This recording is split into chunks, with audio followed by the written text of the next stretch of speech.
Hello everyone. Welcome to Zenin Fanfics. Today we are featuring What If Deku Was Class 1A's teacher 7 years earlier? The story is written by BannTheMann on Wattpad. Before we start, please like and subscribe for more content. Now, let's dive into the story. July 15th, 1997. I'm sorry, miss, but he's quirkless, the doctor said straight up to the surprise of the young Midoriya, who sat shocked at the reveal the doctor gave him.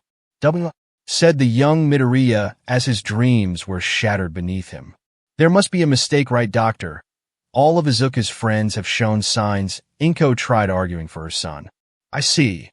Would it be rude to ask about you and your partner's quirk, miss? The doctor asked.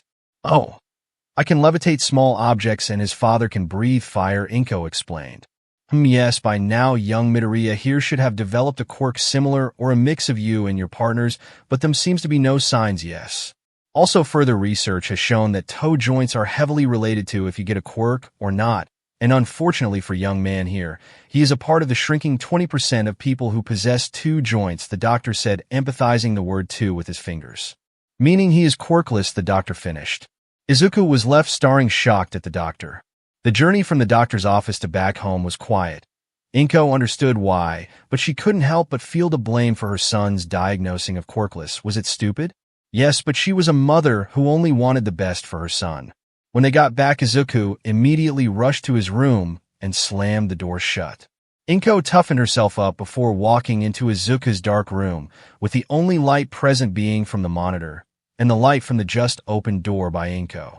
Inko looked at Izuku, watched that same video of All Might rescuing civilians on that internet forum, as Izuku noticed his mother's presence and turned around to see her with tears flooding down his cheeks. A superhero is cool like that. That's what I want to be, Izuku said, stuttering his words as Inko looked in horror as she tackled her son into a hug. Izuku, am so sorry, Inko said as tears began coming down her down eyes as she hugged her one and only son, still blaming herself for his state. May 2nd, 2003. Mom, are you sure about this? Said the now 9 years old Izuku as he fidgeted with the top of his shirt.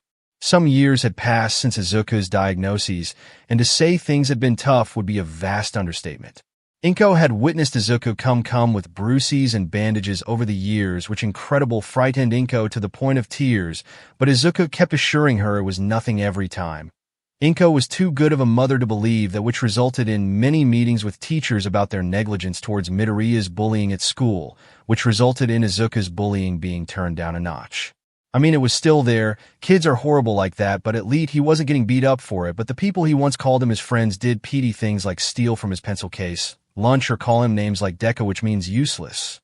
Oh, don't worry, Izuku. Me and Mitsuki have been friends since I was your age. I promise you it will be fine, Inko said as they walked to the Bakugo household.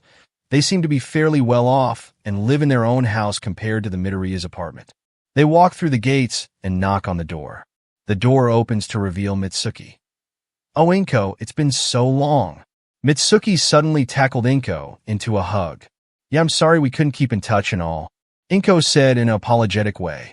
Hey, it's no problem. You had to basically raise a child all by yourself, especially since that jackass Hisashi left to the States, Mitsuki said, angry at his best friend's husband. Mizuki then noticed Izuku hid away behind Inko's legs. Oh, you must be Izuku, right? The last time I saw you, you were so small, but now you've shot up, Mitsuki said, kneeling down to Izuku's level. Yeah. Thank you, Izuku says, not knowing what to call her. Call me your Aunt Mitsuki, Mizuki says cheeringly towards the green-haired boy. All right, Izuku says, becoming slightly more comfortable in the situation. Come in, it'll make you something to eat. And oh, I almost forgot to like you two to meet someone, Mitsuki says as they walked into the house. She walked into another room and returned shortly with a small boy with the same blonde hair and red eyes as his mother. Hey, Izuku, I want you to meet your little cousin Katsuki, Mitsuki introduced the 3-year-old to the two. Izuku walked over to the small boy being held up by Mitsuki. Oh, hello, Izuku says. Who the hell are you? The small Bakugo snarled. Katsuki. Where did you learn that from? Mitsuki told off her son. Inko whispered to Izuku he definitely learned it from his mother. Inko snarkily says, recalling back to when she and Mitsuki were younger as she got called out by teachers for even worser language. Oh, my name is Izuku Midoriya, It's nice to meet you." Izuku reached out a hand. Katsuki replied back as he put out his tiny hands and shook the much larger hands of Izuku.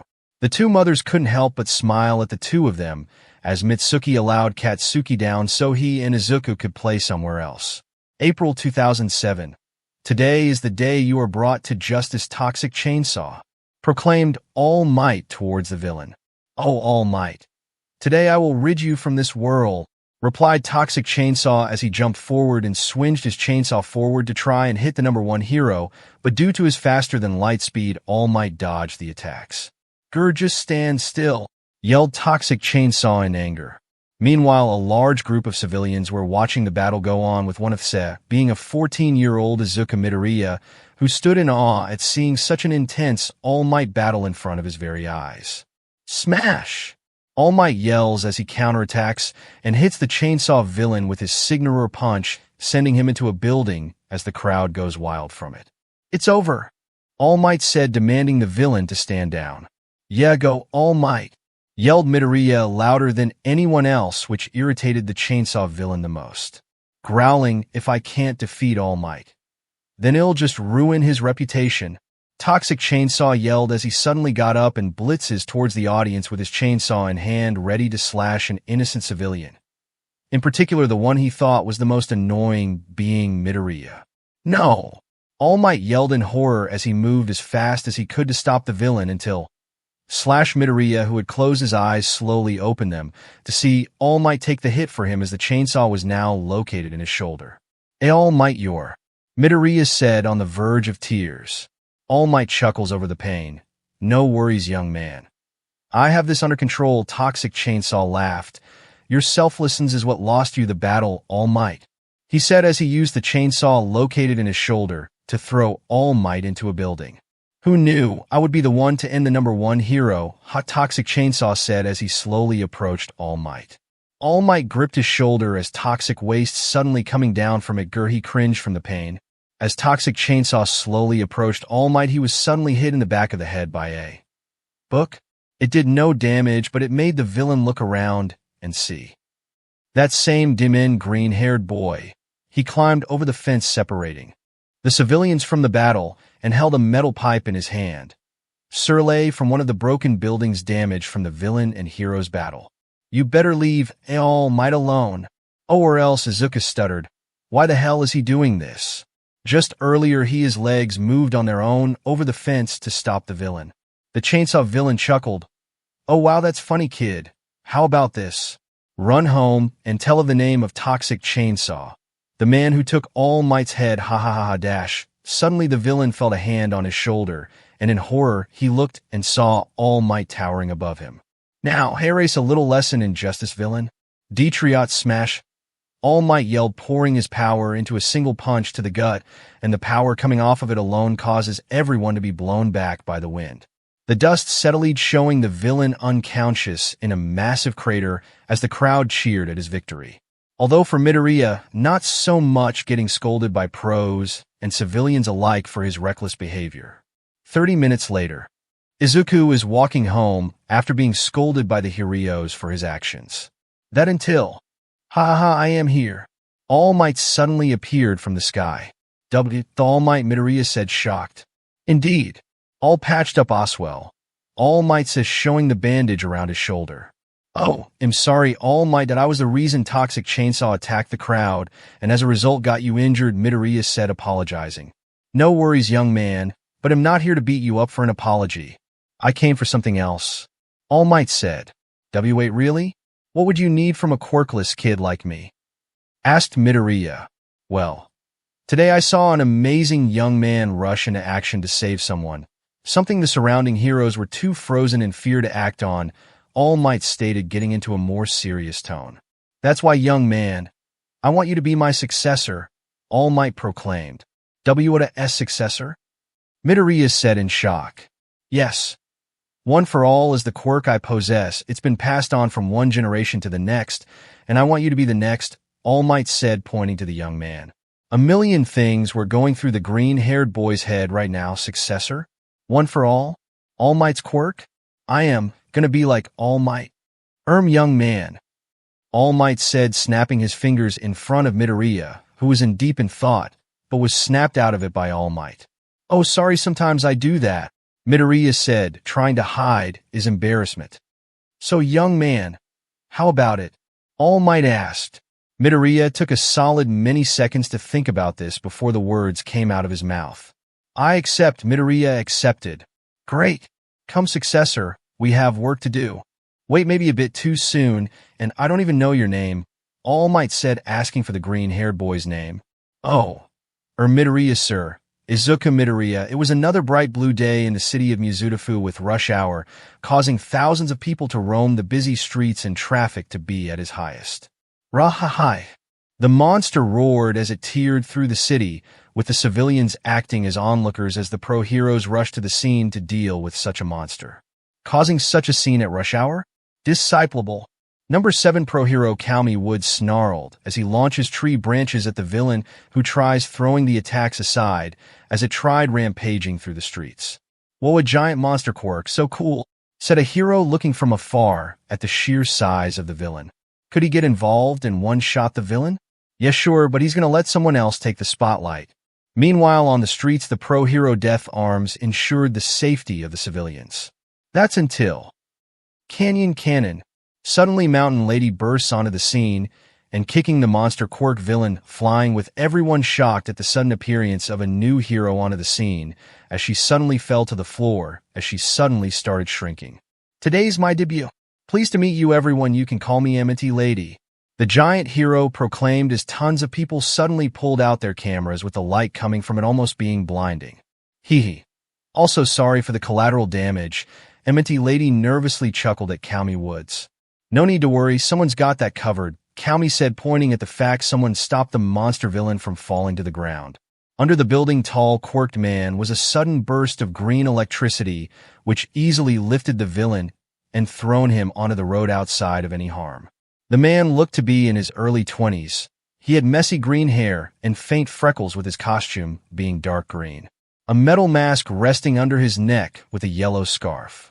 His name was Izuku Midoriya, better known as Deku, the number 3 hero. Izuku wiped some sweat from his forehead before chuckling and waving "Sup, Takayama." Midoriya greeted her with a smile. "Grrrr, curse you, Izuku Midoriya, you totally ruined my debut," Amity Lady yelled as she angrily rushed over to Midoriya and shook him angrily. Midoriya and Takayama go way back, as they were in the same year in UA becoming friends. Some classmates were pressuring them both to get together back in their 3rd year, but nothing really came from it. Blame it on either Midoriya's nervousness or Takayama being too proud to admit it. "Nice to see you too, Takayama. You were so cool back there, though. I'm sure you'll be high in the ranks in no time," Midoriya said encouragingly as he lit up like the sun. Midoriya commonly fanboyed over his colleagues' quirks. He's also quite the collector of hero merchandise. Well, except for the more perverted merch of heroes like Iwabami and Midnight. Especially after that one day with Midnight he gulped at the thought of that night. Sure, Takayama huffed and puffed. Midoriya suddenly got a notification on his watch. "Well, looks like I gotta go. See you around, Takayama."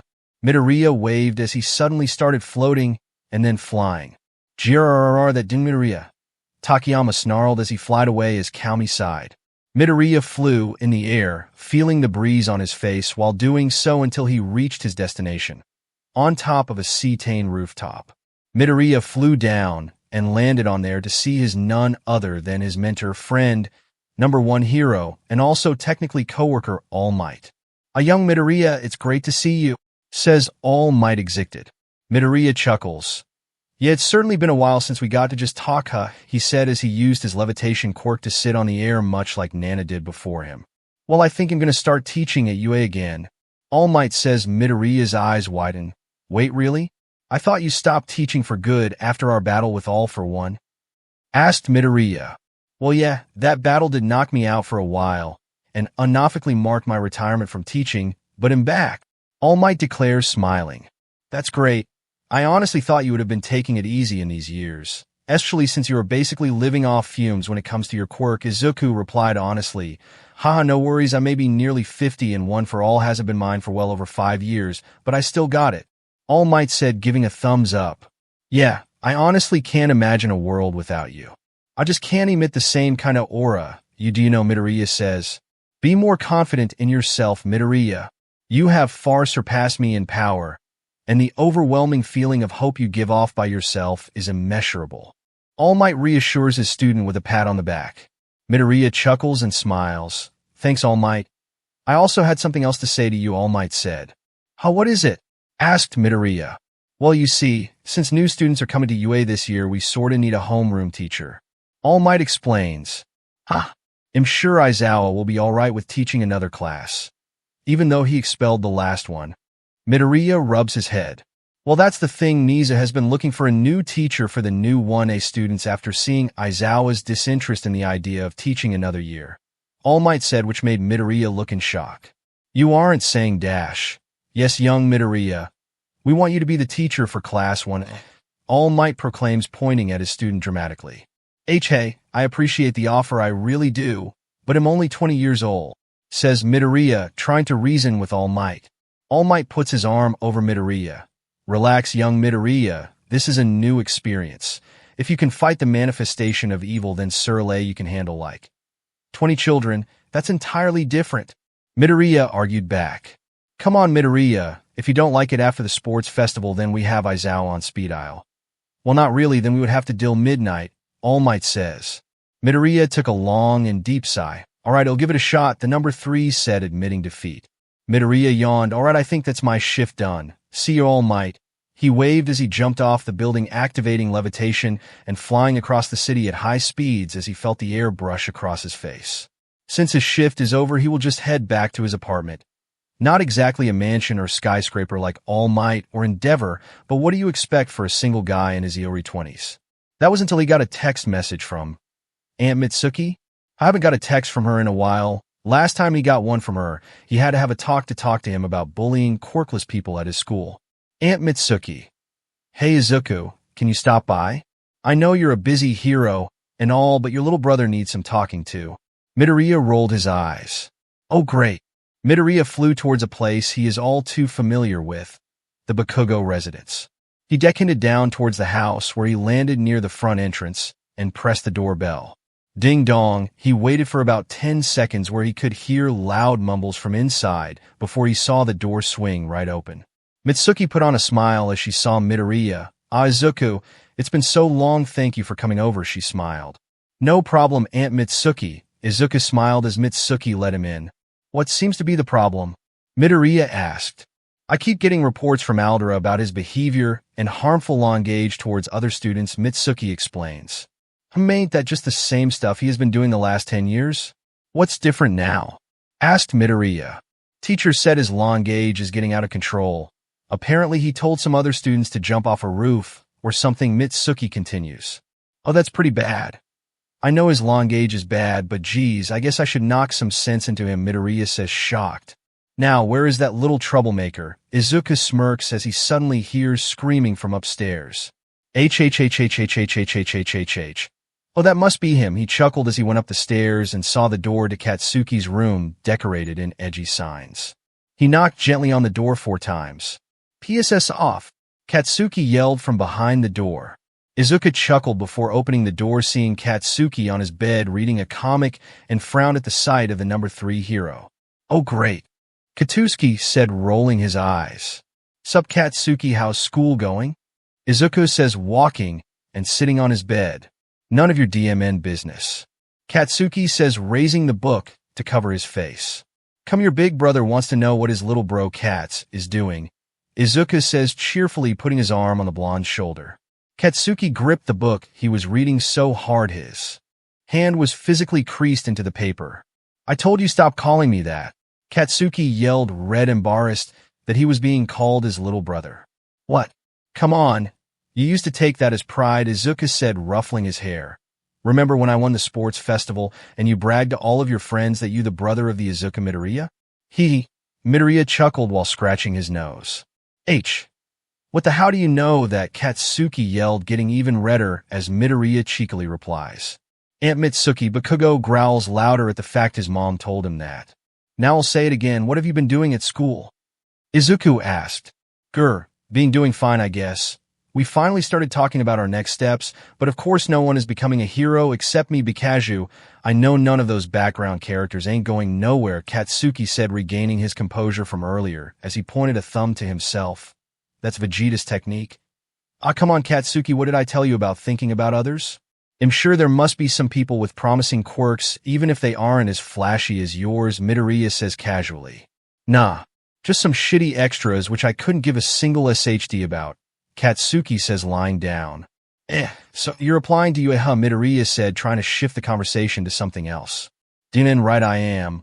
Once I make it out of Aldera, I will surpass everyone to become the strongest and best hero around. Even you, and all might want compare. Bakugo proclaims, which makes Midoriya chuckle. Oh really? I like your confidence, Bakugo. The number 3 laughed, which Bakugo was angered at viewing it as Midoriya mocking him. Hey, why don't we train for a little bit, huh? Just me and you, Midoriya offered, which surprised Bakugo at first, but quickly turned into an evil grin. Sure. I've always wanted to punch you in the face.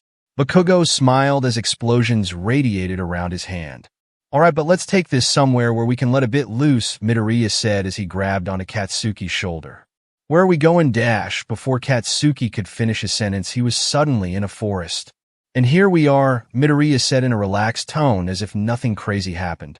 Bakugo looked to the side to see the city in the distance, with him being completely shocked. What? We were just in my room a second ago. There is no way we moved that fast, Bakugo said in shock at their sudden change of scenery. Midoriya chuckled at the younger blonde's astonishment. Faster than light, remember? I'd think you remember that after they keep putting the green flash on all those merchandise and whatever, Midoriya chucklefully claims with a hint of ego in his voice. But the truth is that he is faster than the speed of light, with no other hero besides maybe All Might having a chance at keeping up with him, while everybody else only saw a blur. Midoriya finished chuckling. Alright, let's get back to the training. Bakugo regained his composure. Alright, he said as his hands had explosions radiated off of them. Here I go, don't cry when you get hurt. Bakugo smirked as he charged forward while Midoriya remained stationary without even putting up his hands. Growling die, Bakugo said, throwing the explosion at Midoriya as they both were engulfed in the explosion, which produced black smoke which covered the two. Bakugo smirks, ha, I got him. Bakugo laughs at his accomplishments, but when the dust settled it revealed Midoriya, stopping the blast with his finger.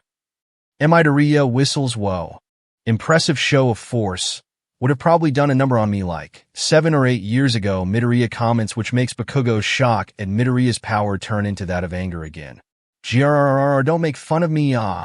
Bakugo yelled as he started attacking relentlessly, trying to land a blow, but Midoriya dodged out of the way of all of the attacks while putting his arms behind his back, doing so.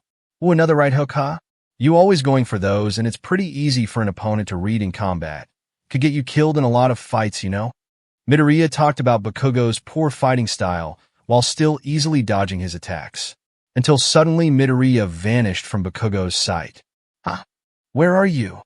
Bakugo yelled out, annoyed at Midoriya's tactics, until suddenly he felt a rumbling under the ground beneath him as a hand appeared from the dirt and pulled him below. Before he could realize it, his body was stuck underground as nothing but his head was visible from above the ground. Midoriya suddenly appeared in front of the Bakugo head with a watering can. What the hell are you? Before Bakugo could finish, he was suddenly met with a splash of water. Look at me, I'm growing a Bakugo in my own back garden, Midoriya chuckled. Is this all a joke to you? Bakugo yelled. Well, maybe, but it's also to teach you a lesson about how you treat people, Midoriya went on. What does treating people have to do? Bakugo was cut off again, but being sprayed once again by the watering can. I'm speaking, Midoriya told off the blonde teen. Telling people to throw themselves off roofs is extremely harmful, you know? Words hurt a lot. More than any punch I can throw, Midoriya explains. Midoriya then patted Bakugo's hair. So stop saying that stuff, alright? That's no fit for a future hero to say, Midoriya said with a reassuring smirk. Bakugo looked in surprise that Midoriya knew that, but he goozed his mom already told him. He sighed, fine. Bakugo admitted defeat into trying to be nicer at school. Suddenly Midoriya pulled him out of the ground like a plant. There we go, the green-haired hero said happily. Now let's get you back home before tea, Midoriya said as he grabbed onto Bakugo, one final time for them to suddenly appear back in his bedroom. Midoriya dusted off his hands. See ya, Katsuki. Midoriya waved as he left the blonde's room. The number 3 hero walked down the stairs to see Mitsuki in the living room. So, asked Mitsuki. Mission accomplished, had a talk to talk, and he shouldn't be causing any more trouble, Izuku said with a smirk. Mitsuki smirks. That's my nephew. They both smiled at each other for a second before Midoriya looked at the time. Well, I guess I'll be making my leave, Midoriya said. What is Namiri calling for another date? Mitsuki jabbed. Izuku's face got a little red. No, but I have places to be, that's all, he said as he opened the door and waved goodbye before jumping into the air. He arrived at his apartment, grabbing his keys and unlocking the door. He entered his apartment and slammed the door behind him. He walked to his wardrobe, and near instantaneously, he went from being in his hero costume to being in his green pajamas, the positives of having super speed. He walked to his bed and slammed his face into the cushions of his bed. While relaxing, he let his mind think back to everything that has happened today. He turned his body over so he could see the ceiling fan in his apartment. Maybe I should take that job at UA. Midoriya says out loud to himself. Midoriya felt nostalgic looking at the gates of UA. It's the place where he was trained to be the hero after all. He walked further up to the gates when the UA security systems kicked in and started identifying him. Scanning. Izuku Midoriya, welcome, the robotic voice said as the door opened for the number 3 hero as he entered. As he entered the main UA hallways, he could see some familiar faces. Yo, sup guys? Midoriya waved cheerfully as the blonde second year, Mirio Togata, alongside the rest of the big 3 Nijire Hato and Tamaki Amajiki. Wow, Deka here. Nijire said exited at the presence of the number 3 on UA grounds. Wow. Tamaki said quietly. Are you going to help train us again? It was really fun training with you last year, Mirio said as cheerful as ever, and even more at the presence of Deku. Midoriya chuckled. No, not today, unfortunately. I have different matters to attend to with Principal Nizu, the Green Flash said. Oh, all right, but nice seeing you, Mr. Midoriya. Mirio smiled and waved as Midoriya walked away. Midoriya looked at the principal office door and took a deep breath before knocking 3 times. Come in, the principal said from behind the door, just a few seconds later causing the hero to open the door. Ah, if it isn't the Green Flash himself, how might I help you? Nizu said over his desk as he poured himself a cup of tea calmly. Midoriya walked in and sat on the desk opposite of Nizus. I think you should know about the whole All Might's return to teaching thing, right? Asked Midoriya. Why, yes, indeed, it's essentially official at this point that he is indeed returning to UA. Nizu says casually sipping his tea.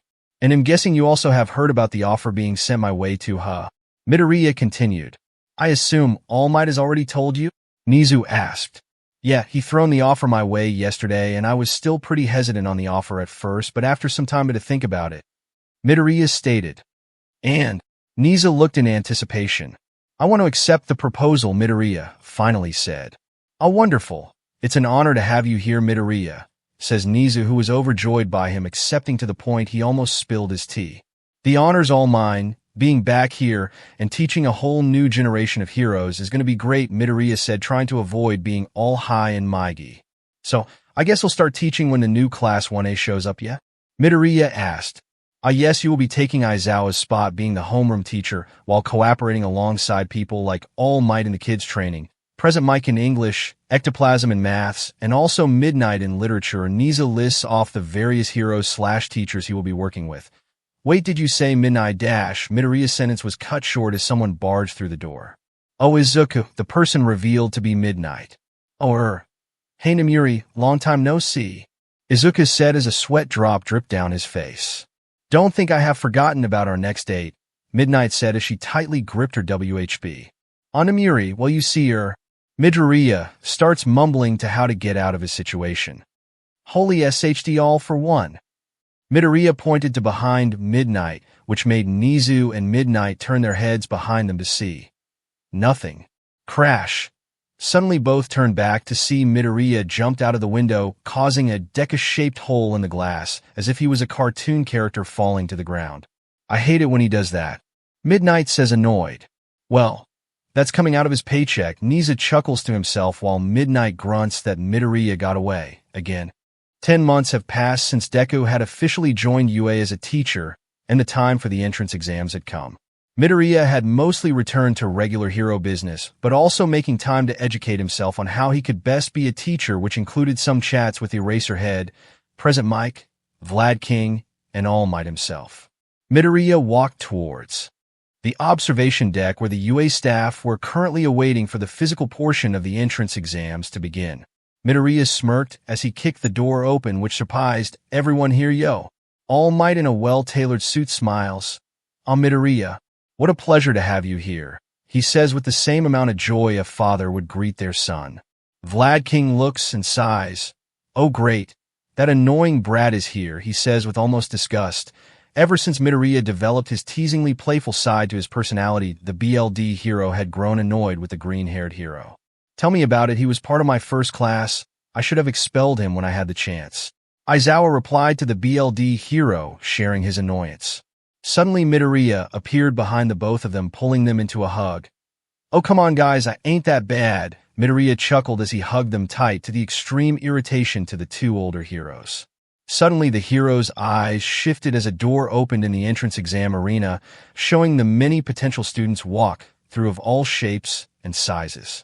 Midoriya instantly let go of the two and jumped to the window with his face pressed against it. "Oh, who are these guys? I bet their quirks are going to be amazing," he said excited.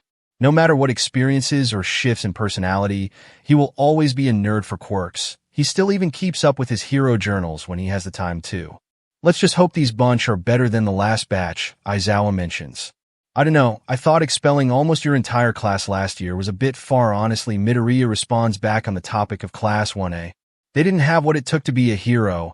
It's easier to put them down early before reality could really set in," Aizawa explains. "I guess.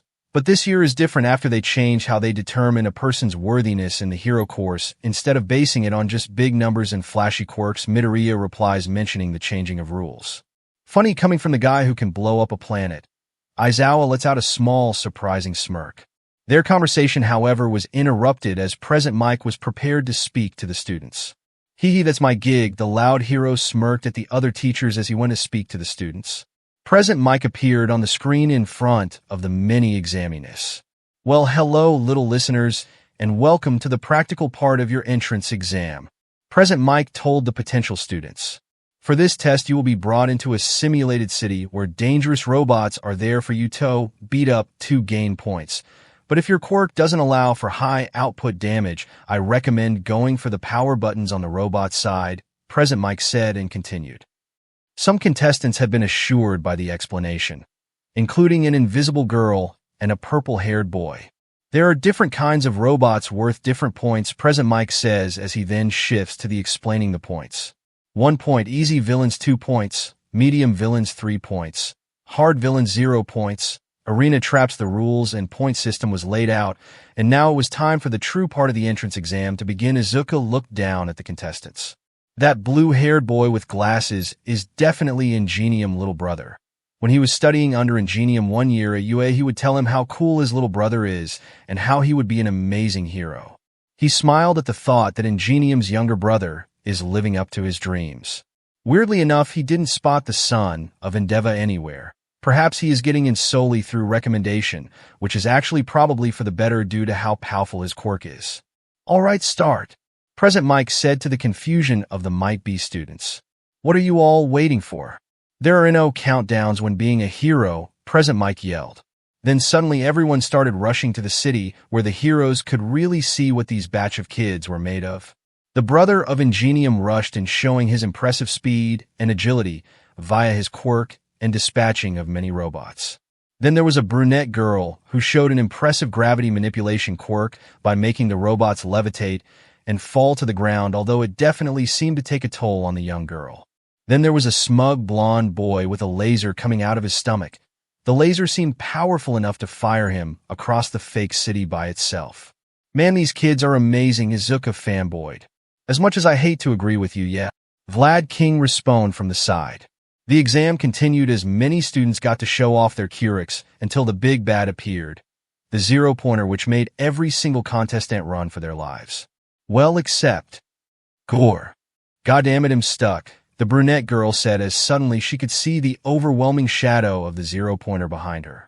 She looked in terror before closing her eyes awaiting for the worst, while Deku at the observation deck observed the current situation. The grill was in as he started tapping his foot preparing for something. And that's it, folks. President Mike said over the speaker, ending the exam. The girl braced for impact, but nothing came. Echa. The girl opened her eyes to see what was up, and the Deku was standing right next to her with his finger holding up the zero-pointer with little effort. Hey, you good? Asked Deku with a smirk. Yeah, oh my god, it's really, Suddenly the girl turned into a deep blushing mess. Huh, you got a fever? Let's get recovery girl to check you out, he smirked as he lifted her up from the rubble as he pushed the zero-pointer's hand up with a little bit of force with his finger, making the robot lose balance and fall into the fake city, with everyone looking in shock. Whoops. Midoriya said, surprised it was that easy to push it over. Perhaps he doesn't know his own strength. Goddammit, Midoriya. Always have to be a show-off. Aizawa groaned from the observation deck. Midoriya helps her up while in her mind, she is freaking out. The Deku is holding my hand. Screamed the teen girl internally. There you go. Can you walk all right now? Asked Midoriya to the young girl. Yeah, I think I can, she says, checking herself for injuries. Alrighty then, it'll be off, Izuku says, walking away. Wait. Can I have your autograph? The girl shouted. Already done it, plus a selfie too, Midoriya says to her while still walking away. Huh? She says, shocked as she looked to her jacket to see his signature on it reading. Can't wait to see you at U.A. If you get in, of course, Izuku Deku Midoriya. It read with him even drawing a chibi face of himself on it too. She then checked her phone, and to her surprise it had a picture of him with her phone in hand taking a selfie with her while she was getting out of the rubble. Just how fast is he? Said the brunette, shocked that he did that in just a short time span. Midoriya reappeared back in the observation deck. Sup guys, he walked in and sat on the chair next to him. You do know the zero-pointer was going to stop before you stopped it yourself, right? Said All Might. Oh, I know, just that hero instinct kicked in, you know? It ain't like I was intervening in the exams anyway, Midoriya said, chilling on chair without a care in the world while All Might sighs but smiles back at his students' antics. The day has come. Izuku Midoriya gets to meet the class he will be teaching for the next 3 years or so. Due to a villain attack when Izuku was in his 3rd year at UA, it made UA create a dorm system for the students to live in, which they have found quite successful in furthering students' hero growth, hence why it has stuck around for so long. Midoriya entered the teacher's lounge, which had become busier than ever with it being the start of the school year after all. Until then, he could spot Aizawa on the teacher's lounge couch, sleeping in his iconic yellow sleeping bag. Izuku smirks as he sneaks up behind the couch and pops his head up over it. Hey Aizawa, Midoriya says with his energetic and playful energy. Aizawa is awoken by this and groans, go away. Aizawa says, annoyed by his former student's antics. Oh, come on. I just want to spend some time with my favorite teacher. Let's head into town and grab some snacks. Midoriya replies back, as he imagines chibi versions of him and Aizawa happily skipping on the sidewalk as they throw banquet of flowers at onlookers. Meanwhile, Aizawa is imagining it as Izuku dragging him across the sidewalk in his sleeping bag, as if he was a suitcase. No, Aizawa said straight up without restraint as he gets out of his sleeping bag and walks out. And no, really, it's super serious hero work, Midoriya said, trying to buy Aizawa on going out. Oh really? Well, I'm sure you can deal with it. You're the strongest after all, Aizawa says to Midoriya while his back is still turned and walking away. Aizawa has grown to adapt to Midoriya's new teasing personality, which he developed after growing leaps in power from just his 1st year in UA, and by the end of his 3rd year essentially becoming untouchable. But I didn't say anything yet. Midoriya tries saving it, but it was too late as the door was slammed behind Aizawa. Midoriya frowned. Katsuki Bakugo looked up at the Heights Alliance dorms in front of him and took a deep breath. Alright, get through with dealing with these extras, and then I'm a pro, Katsuki thought to himself as he dragged his suitcase across the floor until suddenly bumping into someone with spiky red hair. Oh whoops, sorry man, didn't see you there. Wait, hey, are you in class 1A too? The red-haired teen asked. Bakugo sighed. Yeah, what does it have to do with you? The blonde responded. The red-haired boy smirked. Because I'm in UA too. Ejiro Kirishima, nice to meet you, he said, raising out his hand. Bakugo knew this Kirishima guy would be an annoyance, but he decided to be as kind as he could possibly be. Bakugo Katsuki, future number 1 hero, Bakugo said, shaking the weird-haired boy's hand. Confidence, huh? I can appreciate that. Kirishima smirks at his classmate's confidence. Then suddenly a tall boy in a UA outfit quickly ran towards him at high speeds. Excuse me, but may I mention your scruffed aprons? You don't even have a tie on, mentioned the blue-haired boy in glasses at Bakugo's rough-looking UA uniform. Did your middle school pull a stick up your butt? I don't care, Bakugo scoffed. Hey, I mean technically, it says nothing about wearing a tie on the official site. Kirishima tuned into the conversation. There exactly. Now screw off. Bakugo said, relieved that the shitty-haired kid was on his side.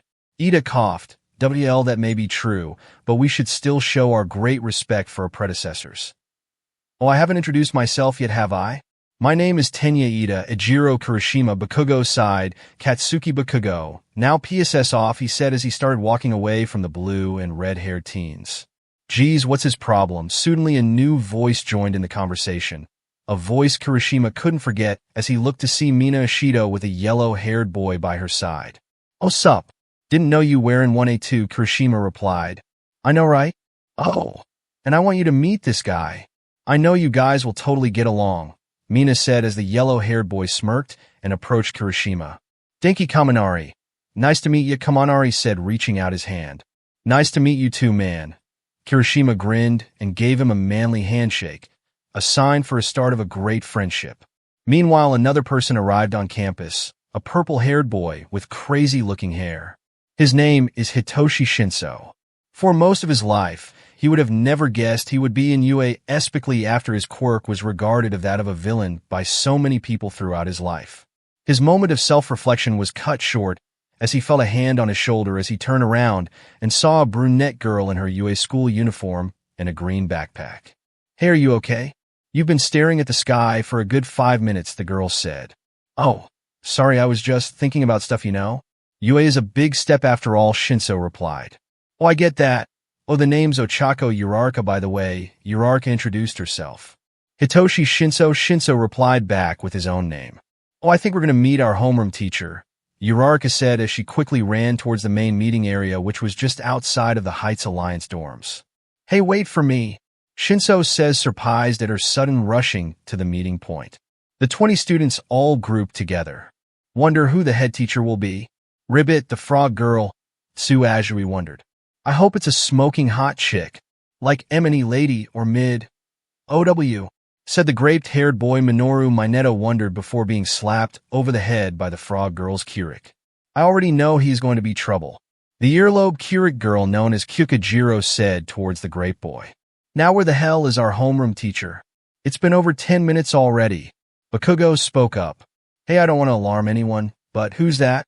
Denki said, pointing the sky, which everyone turned their attention to. A man floating in the sky.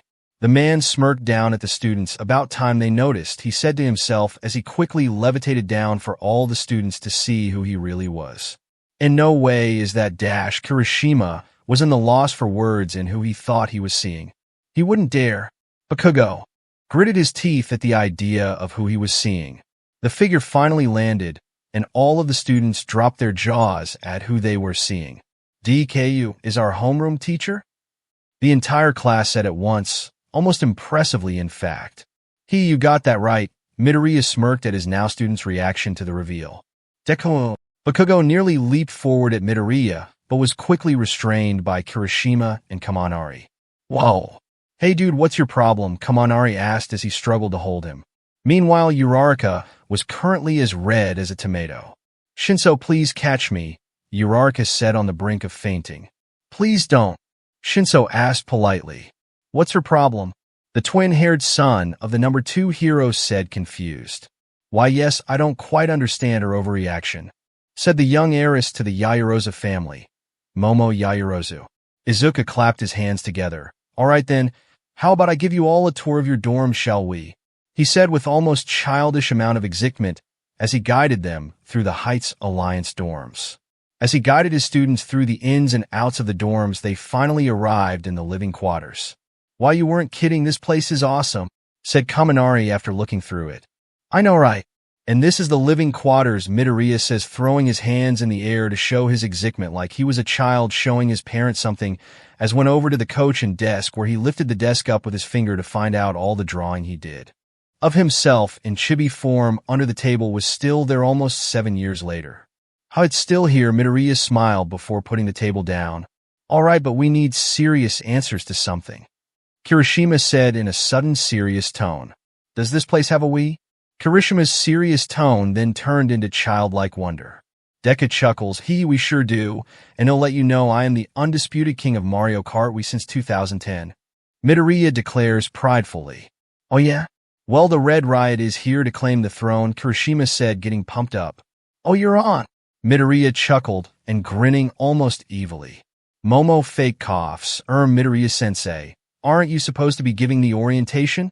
Momo asked, trying not to be rude, but concerned that Midoriya and Kirishima are getting too far off topic. "Oh yeah, whoops, nearly got off topic there. Anyways, I'll give you all an hour to set up your rooms, and then come to the UA training grounds in your PE uniforms," Midoriya said as he went to leave. "Anyways, I'll be off, see ya." Midoriya waved as if he was a child going to school on their first day, as he closed the door, leaving the 1A students to process the last 20 minutes with their new homeroom teacher. "What a weirdo," Jiro commented on her new sensei's bizarre personality. 40 minutes later, Bakugo exited his dorm room, now in his PE uniform and a bag featuring his UA uniform and other things.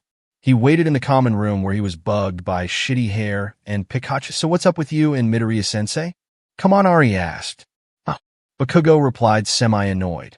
"I mean, you nearly leashed out on him. It's pretty manly to try and fight the number 3 hero and all, but why?"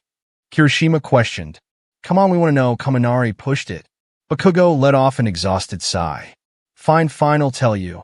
Mine and Deku's moms are best friends from school, so when I was like 2 or whatever, his mom went to see me and brought that D and Deku along with him," Bakugo explained as he crossed his arms with anger. "Well, really? That makes you basically Deku's little brother." "Awesome," Kaminari said, excited and surprised at the reveal. Growling, "Shut up." Bakugo growled at the Pikachu with his face turning red from embarrassment as he remembered being Deku's #1 fanboy when he was 9. Well, that title is probably disputed by the brunette girl. Meanwhile, on the other side the common room were the girls hanging out and getting to know each other. "See, Uraraka, was it? What was up with you when Midoriya-sensei showed himself?" the pink student asked the brunette. Uraraka nervously laughs. "Haha, what do you mean by that?" she stutters. "You were totally covering your face and asking that Shinso guy to catch you if you fell." "Wait, don't tell me," Mina said, suddenly coming to a slide of genius. "Wait, Ashido, you aren't saying?" Jiro suddenly came to the same realization as Mina. "You have a giant big crush on Midoriya-sensei," Mina loudly declared. "HHUH. Hey, SHH, don't say that out loud." Uraraka blushed red as she tries to stop Mina from screaming about her celebrity crush. "Really? The same weirdo grown, but man who was beefing with a 15-year-old just an hour ago," Jiro said in utter confusion. "And no, it's just that he was my childhood hero, and he's really cool and attractive," Uraraka said, dwindling her thumbs out of embarrassment. "While I don't see the appeal, I can respect your admiration towards a great hero," Momo commented. "Yeah, even if we think your taste in men is horrible," Tsu commented blandly. "Thanks," Uraraka replied. Suddenly, Ida marched in the middle of the room. "Attention, everyone. Midoriya-sensei's lesson starts in just under 15 minutes. I advise you all start making your way towards the training grounds," Tenya Ida advised his fellow students. I guess we just get a move on," Momo told the girls as she got up with her bag and made her way there. "Hey, wait up." Mina suddenly jumped up, not wanting to be left in the dust by the black-haired girl. "Ah, the gang's all here," Midoriya says excitedly as he sees all of his students as he holds shopping bags. "Wait, did you go shopping during the break?" the tape-quirk teen Zero commented. "Oh, this?" "Sure did," Midoriya smirks as he waves his bags up. Mina gasps. "No way, are those from the Chinen cake shop?" Mina asked, extremely curious. "Oh, you got a keen, I miss Ashido. Yep, these are from Chinen. Their cake creaming is just the best," Midoriya says, daydreaming about eating them. "I know, right?" Mina responded with joy as the student and teacher giggled about the amazing cake. Ashido, not you too. Jiro yelled at her friend, joining in with Midoriya-Sensei's antics. After a short moment, Midoriya turned back to the class as he clapped his hands together. Alright, let's get started with the quirk apprehension test, Midoriya said with his excitement clearly visible as he reaches for a phone. Alright, first up is Kaken, Midoriya says with a smirk as Bakugo physically cringes at him, using that name as everyone around him couldn't help but chuckle. Can you all shut up? Bakugo growled as he walked up to the pitch in the white line and is thrown a ball by Midoriya. Alright, Kaken, throw the ball as hard as you can with your quirk, Midoriya explains. Bakugo smirks and lets out a little laugh. Hell, alright, he'll show you what I'm really made of. Bakugo yells at the class as he raises his hand in the air. Die! The angry blonde yells as he throws the ball with his explosion quirk, making it be thrown miles and miles away. Midoriya smirks as he looks at the phone. 715.4 meters, Midoriya states, to the awe of their classmates. Mina chuckles, whoa. This thing's rock. I can't wait to have a go. Mina said excited. Yeah, I'm getting fired up, Kirishima replied, putting his fist together. Midoriya smirks at his students. Oh, don't worry, you'll have your turn, test 1. 50-meter dash after a quick second. Midoriya appeared back, but now dressed in a PE teacher uniform, no doubt thanks to his faster-than-light speed. Tenya Ida, you're up, Midoriya shouts, as if he was a drill sergeant, which Ida quickly reacted to. Yes, sir. Ida ran up to the starting line. Get ready and go.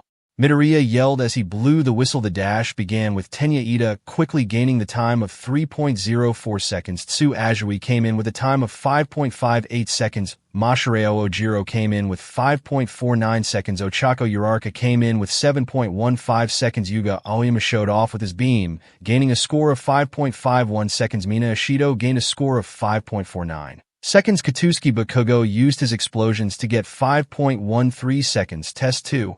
Grip strength. The class had all shown at least impressive human strength, but no one even came close to Meza Shuji's lifting strength of 540.0 kilograms. Test 5. Ball throw. No one was quite able to match up to the impressive score of Katsuki Bakugo, but that all changed when the ultimate Deku fan and round-faced heroine had her turn and threw the ball to infinity. The class all looked in shock while Bakugo mumbled something angrily. The overall test results came in. First, Momo Yaoyorozu second, Katsuki Bakugo third, Shoto Todoroki fourth, Tenya Ida fifth, Fumikage Tokoyami sixth, Meza Shoji 7th, Masahiro Ojiro eighth, Ejiro Kirishima ninth, Mina Ashido 10th, Ochako Uraraka 11th, Koji Koda 12th, Rikido Sato 13th, Tsu Azui 14th, Yuga Aoyama 15th, Hanashiro 16th, Denki Kaminari 17th, Kyoka Jiro 18th, Hitoshi Shinso 19th, Toru Hagakure 20th, Minoru Mineta. What I am last? Mineta said as he suddenly burst into tears. Meanwhile, Shinso just scoffs at the results. The students then notice the teacher furiously writing in his notebook. Hey teach, you good? Is that to grade us or something? Asked Denki. Midoriya head pops up. Oh this, he chuckles. Nah, it's just my own little hero journal for when I see really cool quirks, the green hero says. Anyways, class, get to those changing rooms as class starts in 20 minutes, Midoriya declares as the class starts to leave. As Shinso was about to leave. Hey Shinso, was it? The voice of the number 3 hero called him, which made him instantly stop in his tracks. Yes, sensei. Shinso turned around to speak to his teacher. About your performance, Midoriya said as Shinso instantly sighed.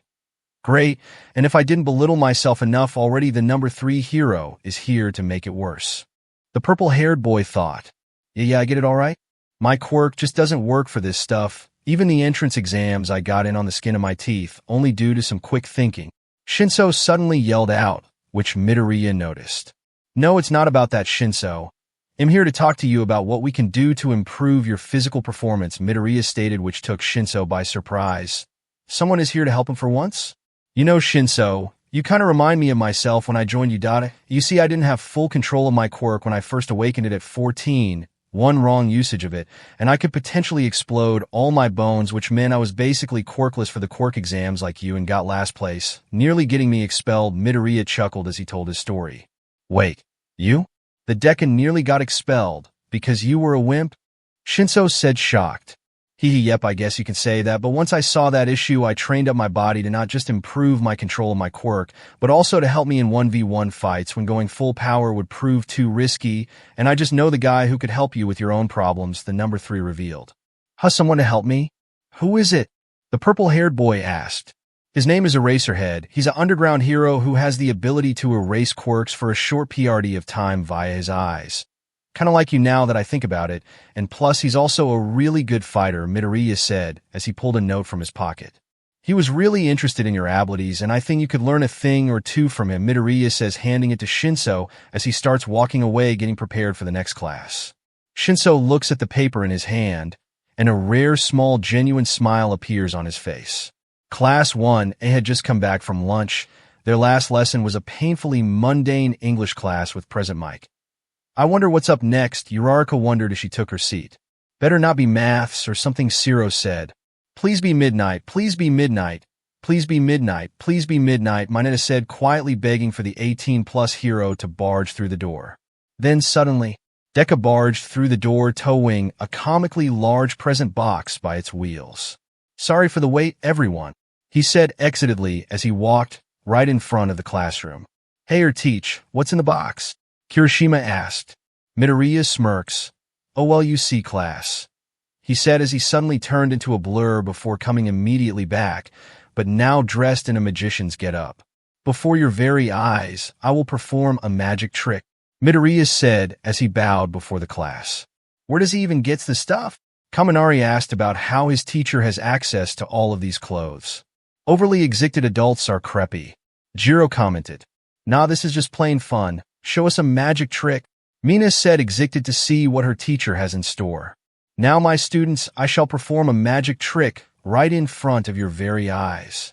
Midoriya says, getting into character. What kind of clown SHD is this? Bakugo growled as he crossed his arms and put his feet up on the desk. In this box, I shall pop out the greatest hero of all time. 1, 2, 3. Midoriya shook his magic wand, and as soon as he finished counting, I am here, in a comically large present box, All Might declared, popping right out of the box to the utter surprise of the students. My Kami, it's All Might, Kaminari said. Wow, he really is a teacher, said a surprised Kirishima. That's a costume from the Silver Age, isn't it? Azui mentioned. Its style is so different, it's giving me goosebumps, said Ojiro, admiring the look in awe. I know, right? Midoriya joined in the fanboying of All Might despite working with him for 8 years by now. I teach hero basic training. It is a subject where you train in different ways to learn the basics of being a hero. You'll take the most units of this subject. Let's get right into it. This is what we'll do today. Combat training. All Might explained with his signature attitude. Combat training? Finally something to punch, said a relived Bakugo, heavily laughing. And to go with that are these. All Might reveals costume baggage. Costumes made based on your quirk registrations and requests you sent in before school started. All Might explained with the class happy to finally test on some hero costumes. After you change, gather in ground beta. All Might told his students. Yes, sir. The entire class said in unison as they ran out of the room. After they left, All Might made a giant sigh. It was really hot in there. You did punch air holes in there, right? All Might said, rubbing his face to remove the sweat. Midoriya chuckled. Well, you see, I sort of forgot. What? I could have been fried in there, All Might said in shock. I told the vestiges of One for All to remind me. I promise, Midoriya nervously chuckles as he then felt an internal slap. Oh, don't bring us into this ninth. The 5th OFA user bashed Midoriya's spirit over the head. Ow. Okay, I'm sorry, Midoriya said to both All Might and the vestiges of OFA. Meanwhile, the spirit of Nana is laughing her butt off. Shinso left the changing rooms as he zipped up his jacket to the top, which covered his mouth. His hero costume wasn't much for now other than him having some small gadgets in his belt. Oh, Shinso. Ochako ran over to him, in her own hero costume, which is seemingly based off a spacesuit. Oh, hi, Uraraka. Nice costume, Shinso said calmly compared to Urarak's own overexcitement. Thanks, it's a lot tighter than I thought it would be when I ordered it, but yours looks good too. Uraraka nervously chuckles. I wouldn't say that. It's just a coat with some little tricks in them, Shinso says. Suddenly Kaminari bumped his head in. I think your hero costume looks pretty good, Uraraka, he said with a snot of BLD coming down his nose, giving a thumbs up before getting slapped over the head by the earphone jack's user. Oi, get your mind out of the gutter. Jiro appeared, dragging Kaminari away by the coat towards the training grounds. I guess we should follow suit, huh? Uraraka says as her and Shinso go to meet with the number 1 and teacher. All the students gathered around All Might and Deku.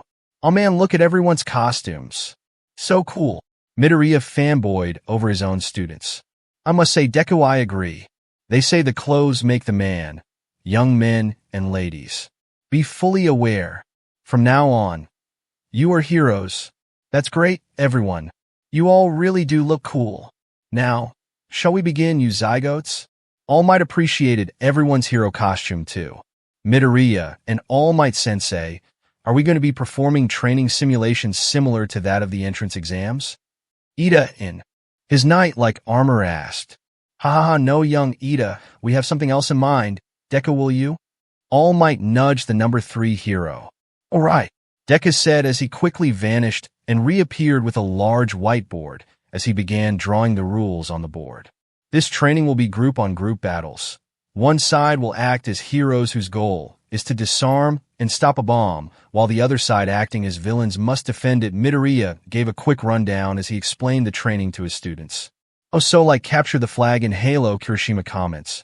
Well, kinda more like control points from Team Fortress 2, Midoriya said, letting out his inner gamer. Indeed. Now the teams will be decided by a lottery alongside who faces who. All Might says. In soon enough time the teams were decided.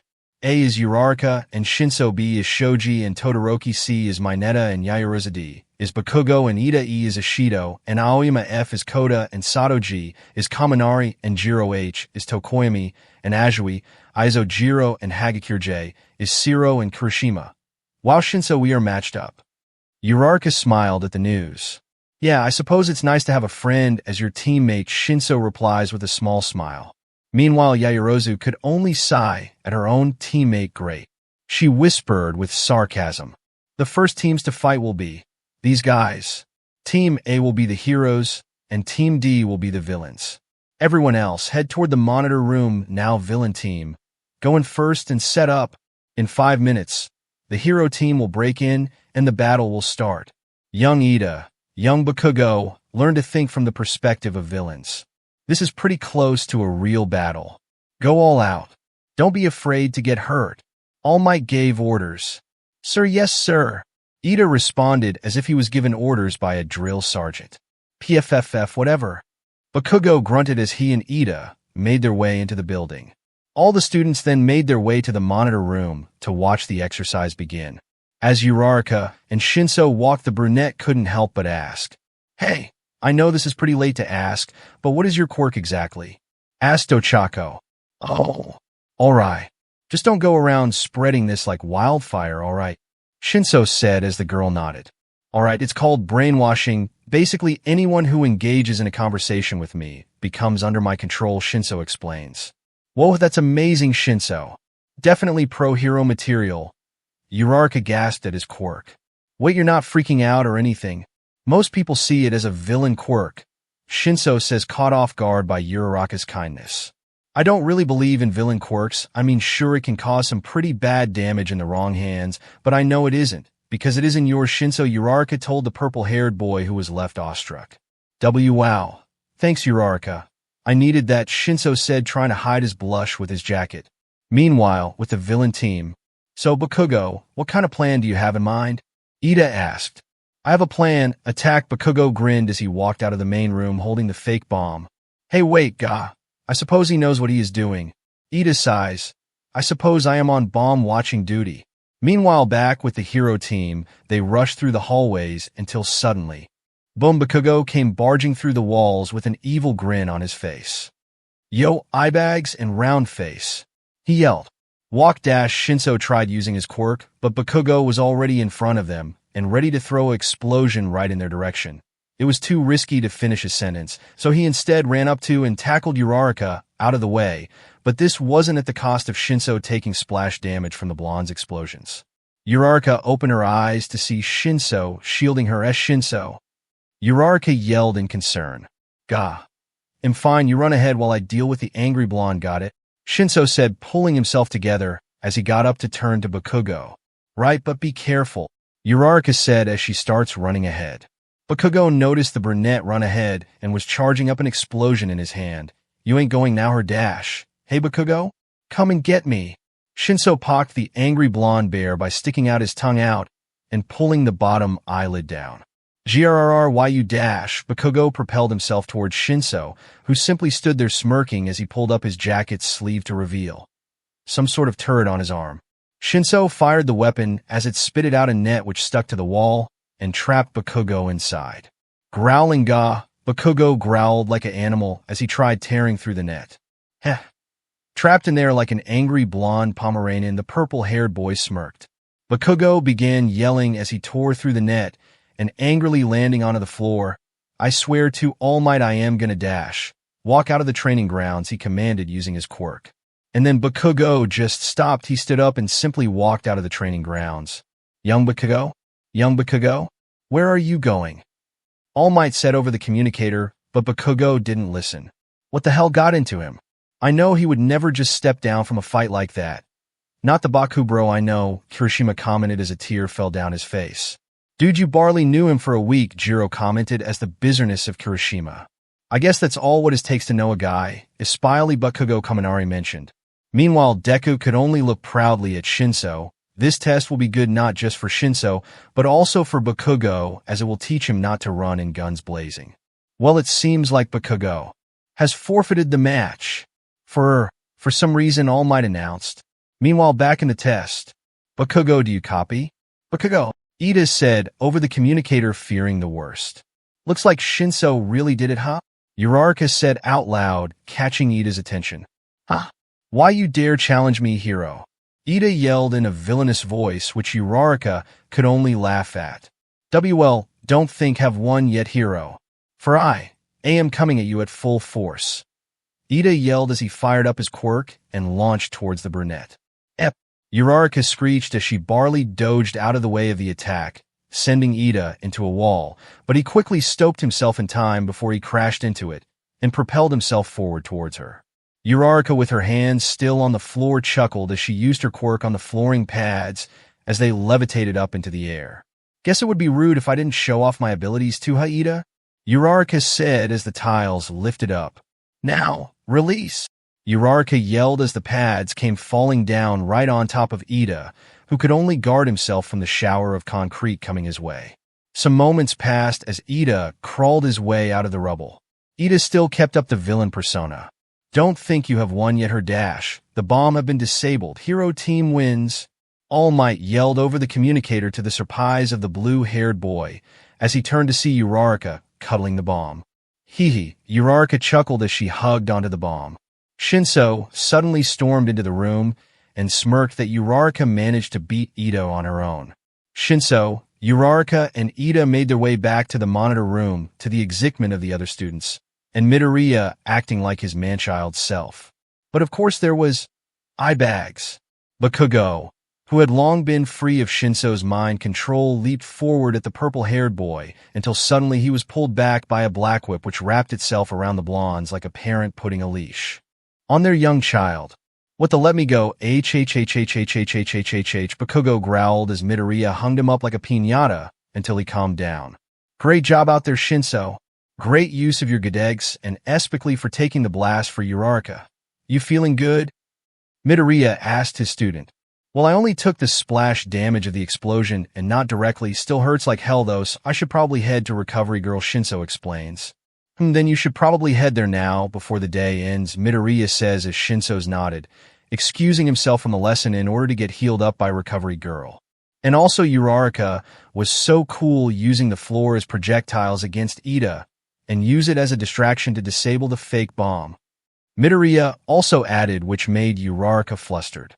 Yes, we should also mention young Ida's performance. He stuck to defense and even played the part of a villain. All Might complimented. Ah yeah. So, who should we pick for the overall best performance? Deku wondered. Midoriya-Sensei, I think Shinso should take it epically for taking that blast for Uraraka, which was totally manly from him, Kirishima said. Oh yeah, and how he somehow made Bakugo just walk out. What the hell is his quirk anyway? Kaminari asked, which made everyone ponder the same thing. Except Uraraka, who knew what his quirk was, but she didn't want to betray the trust of his friend. Yeah, I suppose Shinso deserves the title of MVP for that game, Midoriya confirmed. And to think this was only the start of the lesson. Come on, Shinso, you gotta tell us your quirk, Kaminari said, pulling Shinso by his arm. Yeah, why are you hiding it? Mina said, pulling Shinso's other arm. I said it last night, and I'll say it again. No, Shinso said, tired of his friends begging. How about Uraraka? She will certainly know about Shinso's quirk since she worked with him in training, Tsuyu points out to the two who stare in shock. ASUIU genius, Mina yells as she suddenly runs up to Uraraka at high speed. Uraraka, peeling, tell us Shinso's quirk, Mina begs to Uraraka, who simply turns away. Nope, I made a promise and I'm keeping to it, Uraraka says. Come on, Uraraka. They'll stop teasing you for a whole week if you tell me, Mina pleads. No, 2 weeks. No, 4 weeks. No, and although Mina falls to her knees in defeat as Shinso and Uraraka look in confusion at the pink-haired girl's overreaction. Some minutes later, when more students start pouring into the room and taking their seats, Midoriya-Sensei finally appeared. Midoriya claps his hands together. Morning class. Midoriya says with his always sunny smile. Today you will choose who will be your class representative. The representative title is a chance for you to gain extra recognition at Udata. Midoriya explains to his students. Oh, pick me. Mina jumped out of her seat at the chance of being the class republic. I want to be representative. Me too. He'll do it. Vote for me and he'll put my Netta in a cage. Hey, he's got my vote. The class went loud as they all wanted to try a class president. All right, calm down now. We must solve who will be class rep by a democratic vote, Midoriya exclaims. 20 minutes later. What the? I got no votes? I demand a recount, Bakugo yelled as no one voted for him. Midoriya pulled up the piece of paper, and the results are in and Momo Yaoyorozu is Class 1A's new class representative. Woo, Midoriya cheered alongside a few others. Momo gets a bit flustered at how her classmates and teachers support her so much. Well, thank you, everyone. I will do my best to represent this class, Momo says as her essentially inauguration. With the second most votes is Tenya Ida. Congrats on becoming vice president. Midoriya congratulates Ida Bose. Thank you, Midoriya-sensei. I will do my best in the position. Ding, the sound of the bell was heard as the students rushed out of their seats. All right then, class, have a nice lunch, Midoriya told his students with a smile. Oh, and can Todoroki and Mineta stay behind just for a tinsy tiny bit? A one-on-one for both of them. Midoriya stated to the confusion of Todoroki and Mineta. Why them in particular? Minoru Mineta was up first. So, hey Midoriya-sensei, what's the occasion? Mineta asked, weirded out by how Midoriya-sensei picked him and Todoroki to stay behind. Well, it's about your behavior in the last hero training exercise with your teammate, and now class president Momo Yaoyorozu, Midoriya said. Why, what about that? Mineta asked, stuttering. Well, from your behavior in the test was rather concerning to say the least with how you stare and how you speak about her and fellow female classmates, Midoriya said, getting into a more serious manner. Mineta stuttered to make a sentence. His dirty mind was going to get him expelled from his dream hero school. All right, listen, Mineta. I understand you're a teenager and you have these urges and all, but you cannot be doing that to your classmates or literally anyone at all.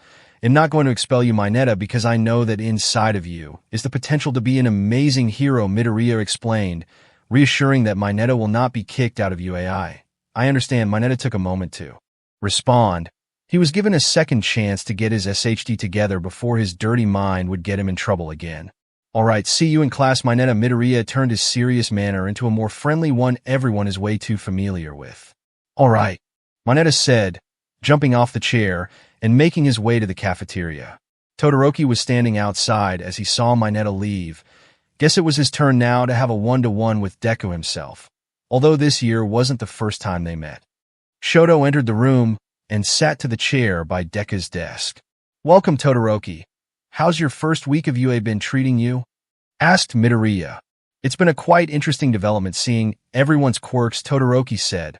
Midoriya chuckles. Well, that's nice to hear. Guess you were still striving to be number one, huh?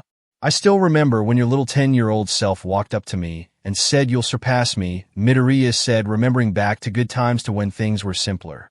Well, yes. I pledge to be number one and show my father I can be a hero without even using my fire, Shoto further said. Yes, that's the thing I called you for. The whole refusing to use my father's quirk thingy, Midoriya said while imitating Shoto's super serious voice mockingly. And why does it bother you? Shoto asked, getting a tad agitated. Because one, I'm your teacher, and two, is that it's not fair on everybody else. Everyone in this school is striving to be the very best they can from Class 1A to general education, yet here you are thinking you're privileged enough to hold back, Midoriya said seriously. It doesn't matter. With my ice alone, I can become a top hero and surpass the likes of you. My father and All Might, Shoto said, still sticking to his beliefs. Midoriya sighed. All right, let me set the scene for you. You're a pro hero, and there is a situation where your fire alone can save many lives from villains. What would you do? Be a self-centered idiot and let them die because you hate your father that much? Or would you do the right thing and actually be a hero? Midoriya said with a pinch of venom in his voice. Todoroki was choosing his next words wisely. Shoto still didn't quite have the words to rebut what Midoriya said because he was right. Midoriya put his hand on his head. Just go and enjoy your lunch, Todoroki. Midoriya dismissed the white red-haired boy. It was quite surprising to see the normally energetic and childish Deku get agitated. Right, Todoroki said awkwardly as he exited the room. Midoriya kicked open the door to the teacher's lounge, where Izawa, Mike, and Vlad King were currently located. Ah, Sai, Midoriya said, exhausted from agreeing with Todoroki. Did you just say Sai? Izawa said. Because I want you guys to know how exhausted I am. Midoriya said in a whiny and childish way. Let me guess, Endeavor's brat? Vlad King asked the green-haired boy. Midoriya jumped on the chair and laid down on it while further speaking. Yeah, exactly. Kid won't use the other half of his quirk because of daddy issues or something, he said as he pulled a smoothie from out of nowhere and started drinking it. Endeavor's a serious guy. Can't imagine having him as a father present, Mike commented. Well, at least he's there for his son. Midoriya made a quiet passing comment before going back to sipping his smoothie. Well, until... Intruder alert, intruder alert, intruder alert, intruder alert. Izawa instantly jumped out of his chair. What the? A villain attack? Izawa said. How did they get past the defenses? President Mike asked in panic. No, it must be those demon media reporters. They've been trying to interview students all day long. Vlad King exclaims. Midoriya slowly got up. All right, he'll go and check, he said, doing some stretches before instantly vanishing from the other three's sight to their surprise. So, can he just teleport? President Mike comments. With his speed, essentially, Izawa replies. On one of the less defended parts of the UA gates, we see a news reporter in a suit attempting to climb up the gates of UA in an attempt to get an interview with one of the students or staff, with a lot more news reporters behind him wanting the same thing. Come on, just a bit more, said the news reporter as his hands made it to the top of the gates with him, trying to lift himself up until suddenly 2 feet suddenly appear right between his hands. Hey! The mysterious man, to the news reporter's surprise, was none other than Deku himself. Hey, Pro-Hero Deku. What a surprise. The news reporter said awkwardly. What you doing up here, bud? Midoriya asked the reporter. Oh, you know, just hanging on the top of this wall. The reporter tried being chill about his current predicament. I see, Midoriya says as he then steps on the reporter's hands, making him let go and fall onto the ground. Ow. Why can't you just let us interview you guys? The angry news reporter said at the hero. Because you're all annoying and interrupting student studies, Deku responds. Just you wait till I write about how you hurt an innocent news reporter, yells an angry newswoman from the crowd. Oh no, my hero career is in ruins, Midoriya says sarcastically before bursting out laughing. And also innocent is quite the lie, Mrs. attempting to break into school property, hee. Anyways, that all, folks? Midoriya waved as he suddenly vanished and reappeared back in the teacher's lounge. Done and done, Midoriya said, dusting off his hands before jumping on the couch. I see, The alarms also have seemed to have caused quite the panic in the cafeteria, but it seems like your kids managed to calm things down rather quick. Aizawa mentions looking at video camera footage of Momo and Ida dexculating the cetacean on his phone. What can I say? I taught them well, Midoriya chuckled. Yeah, I'm not giving you credit for any of that, Aizawa replies. Break was finally over, and time for 1A to head back to class awaiting for what hero training. So teach, what do you have in store for us? Kirishima asked, wondering what awaits them. Midoriya smirked. We are going to the USJ. Midoriya said exactly. Wait, you mean Universal Studios Japan? Kaminari asked, still in shock at what? Wait, are you serious? Mina said, jumping out of her seat. Yep. Pack your bags, kids. We're going to the USJ. Midoriya exclaimed. A sudden roar of cheering was heard across the classroom. Yeah! Yelled the entire classroom minus the purple, blonde, and the red white-haired boys who all looked in confusion. USJ! USJ! USJ! USJ! USJ! Denki and Mina chanted while Deku could only help but giggle along with them. Suddenly Shiro, Mina, and Denki all dashed towards their sensei and gave him a massive hug. Thank you, you're the best teacher ever, said the trio all at once, which Midoriya found weirdly impressive. He alrighty. Grab your hero costumes and get on the bus, Midoriya said as he pointed to the bus parked outside of UA-YHH. Everyone rushed out of the room to get changed. All the students got off the bus to look and see. Not Universal Studios Japan, and instead somewhere entirely different. You lied to US. Mina pointed angrily at Midoriya. Ya man, totally uncool. Kaminari added, feeling the same anger. I thought it was pretty obvious. It's not going to take less than an hour to get from Mustafu to Osaka, Tsu mentions. Midoriya shrugged. Well, I only said we were going to the USJ, not Universal Studios Japan, Midoriya said a smug manner. Oh come, you obviously knew what you were doing, Shiro said angrily at the back at the group. Then where the hell are we? Bakugo asked. This is the unforeseen simulation joint, where you will train your abilities in disaster scenarios. Follow me, Midoriya exclaims with happiness as he skipped towards the building. I'm still surprised this is the number 3 hero, Shiro mentioned. As they walked into the USJ, they were met by none other than the Pro-Hero 13. Hiya, I'm the Pro-Hero 13, and welcome to the unforeseen simulation joint. Let's get you kids started. 13 introduced herself to the students, which made Uraraka scream internally. Kirishima raised his hand. Teach. Wasn't All Might supposed to be here? Kirishima asked Midoriya. Oh. Yeah, All Might is currently doing some press talks. Maybe he will make it time for the lesson to end, Midoriya explains to his red-haired student. Oh, well, that sucks, Ojiro commented. Suddenly, Kirishima pointed something out.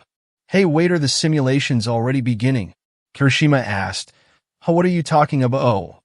Oh, Midoriya said, now looking at what Kirishima was looking at. Below them in the joint, portals started opening up from each direction with countless waves of villains coming out of it. 3 notable figures come out of it. The first is Dark Figure, whose body is embodied in black flames while dressed in a well-tailored suit. Then coming out next was Giant Bulky Monster in shorts with his brain sticking out. Suddenly another person ran out of the portal with hands wailing about as he smacks himself into the flamed man and falls to the floor. The smaller man was in a black trench coat with a hoodie over his head, and also what seemed to be a hand covering his face. Gosh, Shigs, what did I tell you running into people like that? Yelled the black flamed villain at the childish masked man. Oh, sorry, Kurogiri-sama. I'm just so excited for my first ever mission, the person known as Shig said to Kurogiri in childish tone. Fine. Just remember who put me in charge of this mission, Kurogiri yelled at the masked man as he pulled out a microphone. Hello, heroes and children alike. We are the League of Villains, and we shall be eliminating you, Kurogiri said over the microphone. Meanwhile, Midoriya was looking down at them and smirked. All right, 13, I'm going to beat them up. Watch out for the kids for me while I'm gone, Midoriya said as he starts doing some stretches. But Midoriya-sensei, those are like hundreds of villains down there. Are you sure you can take them? Kaminari spoke up, worried for his teacher. Midoriya smirked back at his students. Don't worry, I'm the strongest. Midoriya walked down the stairs casually as villains started surrounding him, all pointing their many quirks at him. Sheesh, you're the guys who are supposed to kill us? Man, they don't make villains like they used to, Midoriya said, mocking the villains. Hey, don't mock us. Eat lead hero. The female villain said as she activated her quirk, which summoned Gatling guns on her fingers and opened fire at Deku. Deku saw the oncoming barrage of bullets and simply moved his hands at super speed, catching all the bullets with his hand before dropping the pieces of crunched metal to the floor. W with the dash, the female villain said before Midoriya instantaneously appeared in front of her to gut punch the woman unconscious. So, Midoriya dropped the woman to the floor. Who's next? All the villains looked in shock before they charged right at Midoriya, making Deku smile at their pitiful attempt at attacking him, but instead of defending himself, he instead waited for them to come at him. One charged forward with a sword hand. He let out a war cry before bringing it down on Midoriya. But the blade never even made contact, as suddenly an electric barrier appeared around Midoriya and broke the blade in two, sending the top half to nearly hit a nearby goon. Ah, what? The man said, shocked at the sudden electrical shock and destruction of my blade. You should be careful where you point that thing, Midoriya said as he put his finger on the villain's now broken blade. What the hell was that? The villain said, stammering back. I would, but I don't want to waste an explanation on a goon like you, too boring. He smirks as suddenly, he lightly taps the man on the chest, which suddenly sends the man flying backwards at such speeds he splashes into the lake part of the USJ. Midoriya was about to continue his fun time of beating up villains until his danger sense tingled. Not for him, but his class.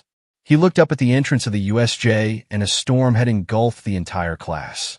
Ah, goddammit, I gave 13 one job. Midoriya snarled as he suddenly backhanded a villain who tried sneak attacking him. Mineta screamed so loud that Midoriya could hear from across the entire USJ.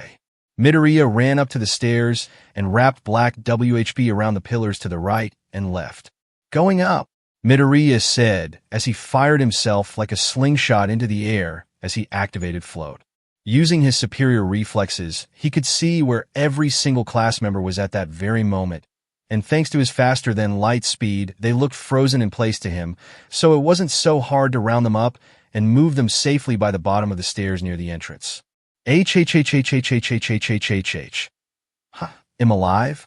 I am alive. Mineta stopped screaming as he realized he is back on the ground. What happened? Momo asked, shocked at the sudden realization she was no longer airborne. They all turned to Midoriya, who gave them all a reassuring smile. Hold on, kids. They'll be back, Midoriya said before instantly vanishing. Meanwhile, Bakugo is left there thinking about what happened. He didn't even perceive Deku rescues him. Just how high is the top? Bakugo thought to himself about the sheer difference he must overcome if he wants to be number one. He reappeared at the top of the stairs as Kurojirai was facing off against 13. What the? You prevented me from scattering them. DMN heroes! Kurojirai yelled as he fired his darkest sense towards Deku. Deku simply put his hand forward and said calmly, Delaware smash. And with that sudden strong burst of wind instantly evaporated the darkest sense and blew Kurojirai into the wall. Gah, such power. It felt like a skyscraper fell on me. Did we underestimate the power of the number 3 hero? No, we still have one more trump card, Kurojirai said as he used his own quirk to teleport him out of the rubble and back with Shiggy and the monster. Midoriya-Sensei, yelled Uraraka as her alongside the rest of the students with 13. Approached him. Deku, all communications to the outside are blocked, meaning we can't call for reinforcements. Should we evacuate? Asked 13 to Deku. Midoriya chuckled. Now we're good. I've got this under control, Midoriya said as they all ran down the stairs to meet with the students who would have been scattered by Kurojirai. Die! Yelled Bakugo as he threw an explosion at one of the villains as Kirishima opposite of him knocked out another before Midoriya and the rest came. Ah, there go.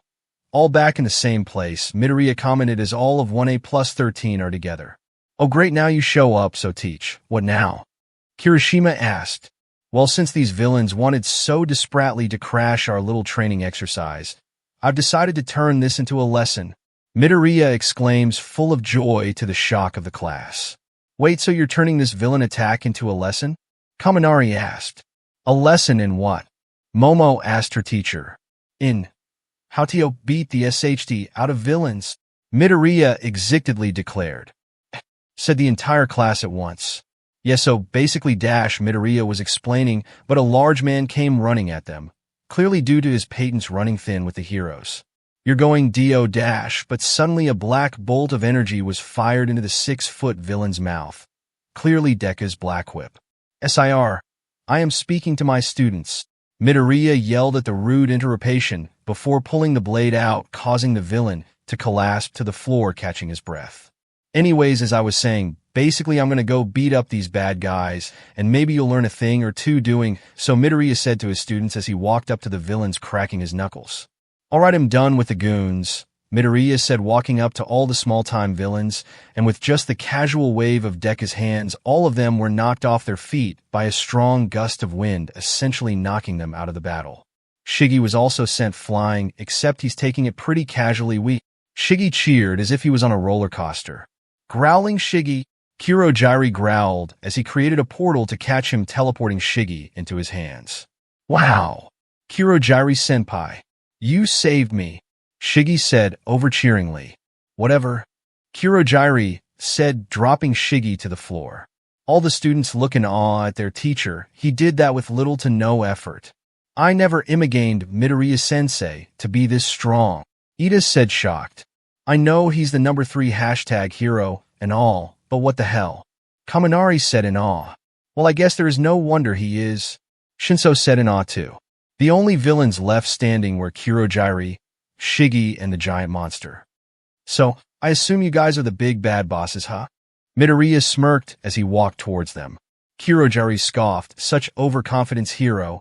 You may be the number 3 hero, however this Nomu over here has strength that rivals All Might in his prime. Kurojiri announced, which the class was left stunned. That thing is stronger than All Might. They must be over-exaggerating, right? Mineta said, bursting into tears. Can Midoriya-sensei really handle such thing? Todoroki commented. Gore, Bakugo grunted, clenching his hands out of worry for someone he sees as an older brother. Everyone looked in concern until Midoriya started laughing. Ha ha ha ha ha ha. The no 3 bursted into laughter as both heroes and villains look in confusion. What's the matter, hero? You think we are bluffing? Kurojiri asked the green flash. Haha, no, don't take it the wrong way, evil fire guy, Midoriya said, still chuckling at what the dark-flamed hero said. It's just hilarious that you think that can beat me, Midoriya said, shocking everyone.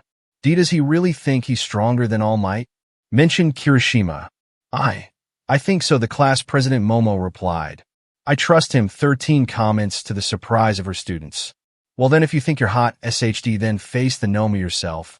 Go Nomu, eliminate Deku. Kurojiri ordered the Nomu to attack. RHHHHHHHHHHHHHH. The Nomu let out a battle cry before charging in at Deku with arm raised ready to punch. Heh. Deku chuckled before parrying the punch and kicking the Nomu across the face, sending it back. The monster growled before charging in again with a right hook, which Midoriya simply dodged out of the way with his arms behind his back as the Nomu tried and failed to land a hit on Deku. Come on, put your all into it, Deku told the mindless beast, who was too busy mindless punching, but even then Midoriya, with his arms still behind his back, easily blocked the oncoming attacks with his legs. Midoriya then jumped in the air to deliver a nasty kick to the Nomu's face, but the Nomu recovered and grabbed onto Deku's legs, which Midoriya smirked at before summoning a dark energy blade made from his black whip quirk and slashed the Nomu hands off. The Nomu screamed in pain as Midoriya jumped back to the floor with the Nomu's cut-off hands still on Deku's foot. Hey Nomu, you forgot your hands, Midoriya commented as the hands suddenly fell flat on the floor. But it wasn't till long Nomu's hands suddenly regenerated. Oh great, regeneration, Midoriya rolled his eyes. He's seen enough of regenerating villains in real life and fiction. Yes, hero. He not only has regeneration and strength enhancement, but also shock absorption, Kurojiri explained. Yeah, you tell him, Kurojiri, Shiggy said like a child cheering on his dad. So you're saying this thing ain't alive? Midoriya asked the dark-flamed villain. Well, yes, it's the peak of League engineering, and it will be the unstoppable force which destroys hero society. Kirojiri gloats about the Nomu. Meanwhile, Midoriya lets off an evil grin. All right then, big guy. Show me those muscles aren't just for show. Deku gestured with a beckoning sign.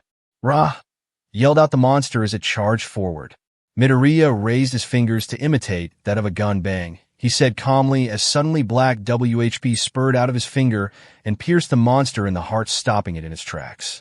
Midoriya smirked before reeling in the Nomu as if he was the world's ugliest fish, and then delivering a nasty punch to the Nomu's gut with the wind being blown out of the Nomu before its gut was burst open by the punch. Midoriya pulled his hand out with his glove, now full of purple BLD and guts, as he watches the monster cringe back in pain before regenerating. You know, if you somehow turned your life around after this, you would be a really good organ donor, Midoriya joked before suddenly seemingly teleporting behind the Nomu. Keyword if Midoriya grinned as he roundhouse kicked the Nomu into the air before appearing in the air above the Nomu at faster than light speeds to hit the monster with a double hammer fist, sending it flying to the ground. But before it could even hit the ground, Midoriya was already there with his fist charged full of electricity. Smash! Yelled Midoriya as he delivered a final punch to the monster's gut. The gut wound started as a green crack in the monster's body, started to crack with green energy. Dash.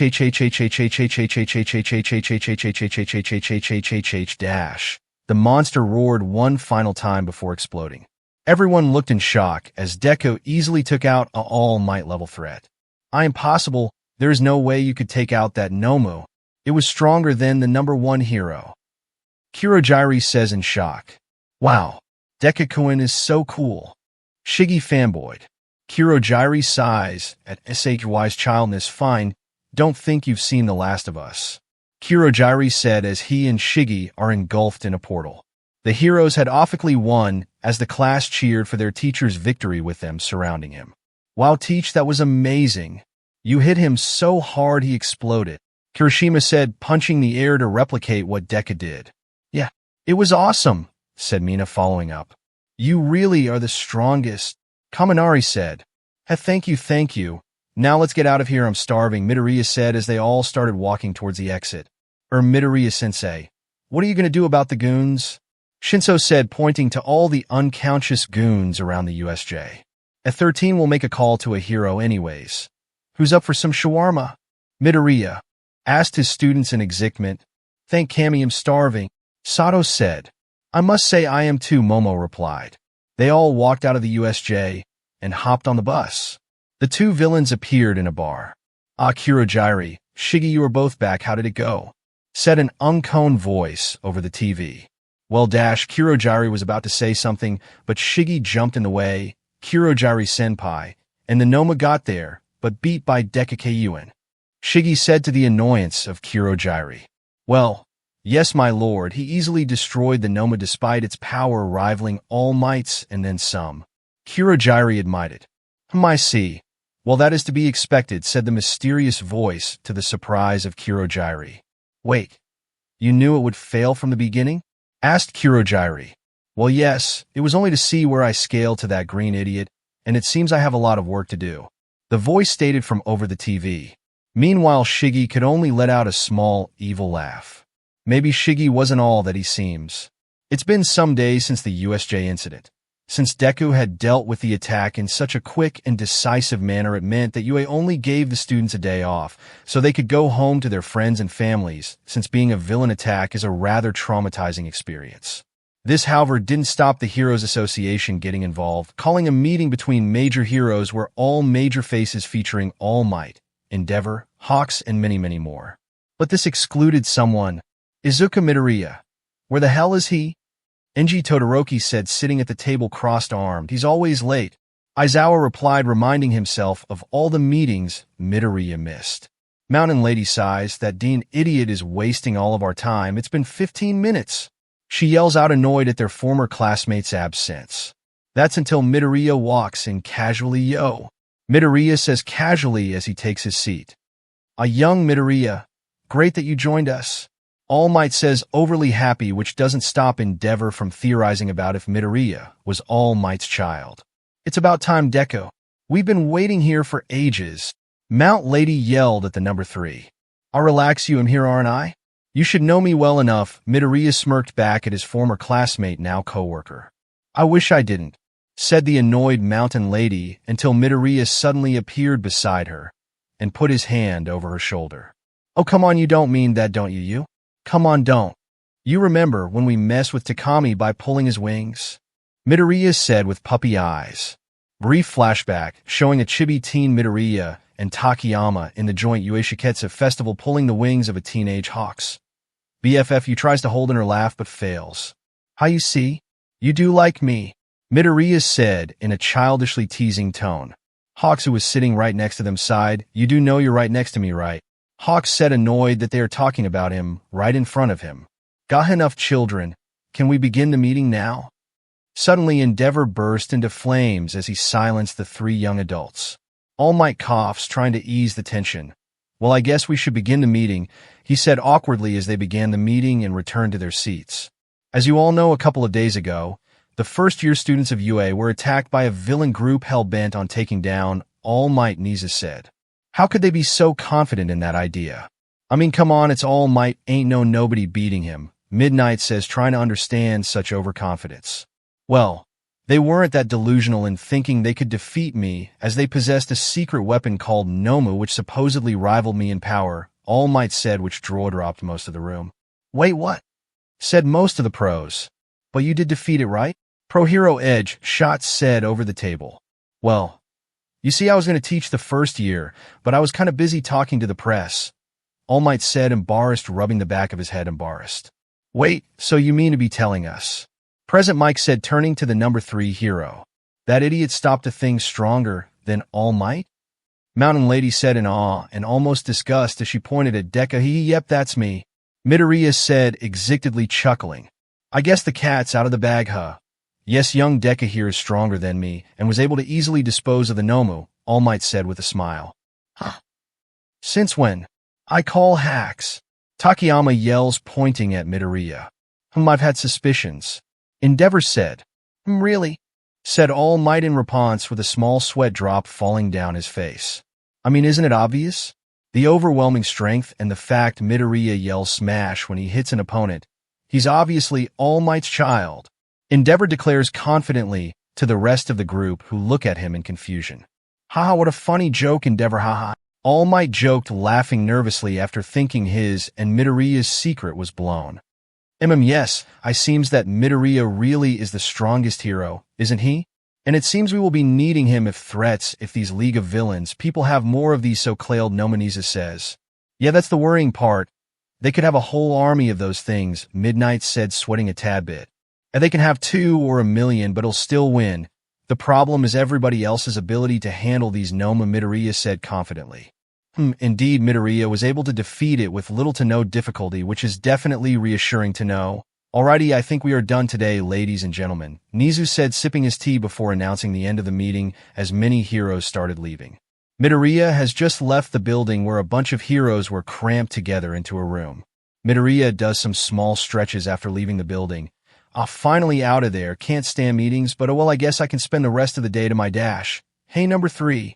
Suddenly, a harsh female voice yelled from a distance, which made Midoriya freeze in place. Oh, great! Midoriya sighed as suddenly a woman jumped down from a building as the ground beneath her broke. It was none other than the number 8 hero Miruko. I challenge you to a fight, Miruko yelled, pointing at the green flash with determination. Deku and Miruko have been training buddies for a while now, mostly due to Miruko's persistence in challenging the green-haired hero to battles, which she loses every time, but its surlay doesn't stop her from trying again and again, but honestly, Midoriya can respect that. Midoriya then gets a grin on his face. Alright, Bugs, I guess I'll humor you. All that lying around made me stiff anyway, he says, cracking his knuckles. Miruko smashes her knuckles together. Oh, don't think you can use that as an excuse when I kick your butt 3. She replies, gritting her teeth. By the next day, all the students had returned to their dorms and be ready to begin their first day back at class. The class was loud. Well, louder than usual, as many were rambling on about the events of the USJ until suddenly they could hear a distinctive teleportation sound they all grew to know. It's Midoriya-Sensei. Yo! The pro-hero raised his hand to greet his student with a wave. Midoriya-Sensei, /teach/DKU. The entire class yelled at once as they gathered around their teacher, showing their praise. You were so amazing. You yelled smash, and he exploded. It was so cool. Not half bad. Please teach us your ways. How strong are you? So cool. Midoriya chuckles at the large crowd of loud children in front of him. All right, settle down now. He calms his class down as he tells them to take their seats finally. So, class, as you should know, the sports festival is coming up soon. Midoriya excitedly announces to the whole class. Wait, so soon? I thought we had more time. Zero asked, caught off guard by the announcement. Well, I suppose we all are still processing what happened back at the USJ some days ago that we lost track of the time, Momo suggests to the class. Yeah. It's not something you can get your mind off easily, Denki said, rubbing the back of his head. How can you not think about it? Midoriya-Sensei was all cool, easily one-shotting all the villains like he was an over-leveled protag doing start-of-game side quests. Mineta fanboys. And that begs the question, if Deku-sensei can beat an all-might-level villain, why is he still at 3? Asked Denki. Deku chuckles, well, muscle can only get you so far. At some point, charisma and heroism comes into play, and All Might has me beat in those areas by a long shot, he explains. Still doesn't explain why you're still below Endeavor, though, Jiro adds. Well, let's keep this to ourselves, but I turn down the number 2 position every time there is an election, so Endeavor won't get angry at me, Deku says a little quieter. Makes sense, Shoto comments, taking the comment. Surprising. Well, Deku turns back to the class. Alright, enough about me. This is your time to shine after all, Deku says, turning his attention back to the sports festival. Shinso tuned in. I suppose we should start kicking out training into high gear. You're right about that, Shinso. After all, you all want to be noticed by top heroes, don't you? So try your best. Deku motivates his class even more. Yeah, let's do our best, yelled Uraraka in the back, with the others around her skoked at her determined yelling, seeing as the usually happy and bright girl turned into a battle-lusted warrior. That's the spirit. Deku smiles at the gravity girl's motivation. Deku looked proudly how alive his class looked for the sports festival, and he couldn't help but remember his own experience. Not just sports festival, but something else too. 2009, it was a bright summer's day in Mizutofu. The birds were singing, and the flowers were blooming. And days like this call for a beach party, yelled multiple teenagers as they jumped onto the Mizutofu beach, which was full of life, for now at least. Everyone was enjoying the summer day, playing in the water, playing beach ball, and even building sand castles. Well, not everyone. Oh, or Takayama. Aren't you going to join us at the beach, said a blue-skinned girl. Name: Karakoko Iwata. Age: 17. Quirk: Bubble hero. Name: Bubble girl. Occupation: second-year student at UA. She was talking to a blonde girl with shoulder-length hair with purple-pinkish eyes who was laying the shade on a towel. Nah, sorry, Iwata. I'm just gonna lay here and enjoy the sun away from those noisy men, the girl said, putting on some shades. Name: Yu Takayama. Age: 17. Quirk: Gigantificating hero. Name: MNT lady. Occupation: second-year student at UAO. Okay. Iwata walks away shyly. Takayama sighed as she put her sunglasses on and lies back down. She sighs, looking to the noisy people on the beach. Can't they see him trying to relax? She said, annoyed at the Rukus, until smack, she was hit in the face with a beach ball. Ow. Hey, who threw that? Yu yelled, with her sunglasses now broken and a throbbing pain to the head as she saw 2 people approach her. Washish, sorry, you good? Said a figure who approached her. He had green hair and freckles while wearing a blue Hawaiian shirt and sunglasses. Name: Izuku Midoriya. Age: 17. Quirk: Unkone, one for all. Hero. Name: Deku. Occupation: second-year student at UA. Of course I'm not good, you idiot. You hit me with a ball. She yelled back, full of anger, as she stood up and started smacking and bashing her hands on Izuku's chest while Midoriya remains unfazed, chuckling even. Yu began comically yelling at Midoriya. You should be more nice, Midoriya. What happened to the kind little you from our first year? You've been corrupted by that ding dash. Hey, you, lay off, Midoriya Surley. It was an accident, right? Suddenly a figure walks in. He has black hair and red eyes while wearing a dark gray Hawaiian shirt. Midoriya gasped, Tinko. Long time no see. Name: Tenko Shimura age, 17 quirk. Decay hero name. Entropy occupation. Second year student at UA. Yes, sorry for not hanging out. I was grinding this new game called League of Legends. I got pretty hooked straight away. Tenko apologizes. Nah, no problem, Tenko. Let's go and enjoy the sun. Midoriya puts his arm around his shoulder and gives a smile which Tenko couldn't help but chuckle at. Him and Midoriya have always been close. Well, close ever since. Flashback, it was an early blue day in Mizudafu as kids and adults alike rush around to get to school and work. Well, the exception is one young boy with messy blue hair, red eyes and scars over his body limping on the streets as BLD leaked from his arms. At first people looked in concern, but when they saw the boy's face the concern turned to disgust and fear as they turned a blind eye to it. Surely someone else will help that crepey kid was a thought shared by many people youthful and old. But one soul thought otherwise. Inko was taking Izuku to school that morning, but while Izuku looked across the street he saw someone was injured. Suddenly something in Izuku told him to help that boy as he ran across the street to see the boy, who had just fallen to the ground in tears after nobody had helped him. Izuku, wait! Inko yelled across the street, worried that her son would run into incoming traffic, but he managed to avoid any accidents while running across the road. His movements slowed as he walked up to the crying boy. Hey, are you okay? Midoriya said, approaching him. The boy sniffs and no. He says, looking up, seeing the boy approaching him as he falls back. Stay back, he yelled with tears still running down his face. He didn't want to hurt this boy like how he hurt them. What's wrong? You can ask me. I won't tell anyone. Midoriya says, trying to convince the boy. Am I quirked that if I touch you, you will die? The boy made out the words. Midoriya got an idea of what kind of quirk it was. Sweetie. Suddenly Inko ran across the street to see the two boys. Oh, Mom, this boy needs out help. Izuku pointed to the boy. Oh dear. Are you all right there? Inko looked at the boy worried, her motherly instincts kicking in. He said he has a quirk which would hurt people on touch. He tires to explain to his mom. That's when Izuku got an idea as he put his school bag on the floor and pulled out some gloves. He put the gloves on the floor to the boy's side. Here. That would stop it, right? Midoriya stuttered as the boy looked up in surprise at Midoriya, who gave him his best all-might smile. The boy put the gloves on slowly but steadily, and when he was finished he looked in happiness as his quirk no longer affected anything, as he started to cry not from sadness and grief but out of happiness. Thank you, he managed to blurt out from his tears as he hesitantly walked towards Midoriya and hugged him with the tears soaking up Izuku's shoulder. After the hug ended, Midoriya looked the scared boy in the eyes. What's your name? Izuku asked. Tenko. Tenko Shimura. Tenko said stutteringly. Inko was able to get in contact with authorities after that, which meant the young boy could get the proper treatment he deserved.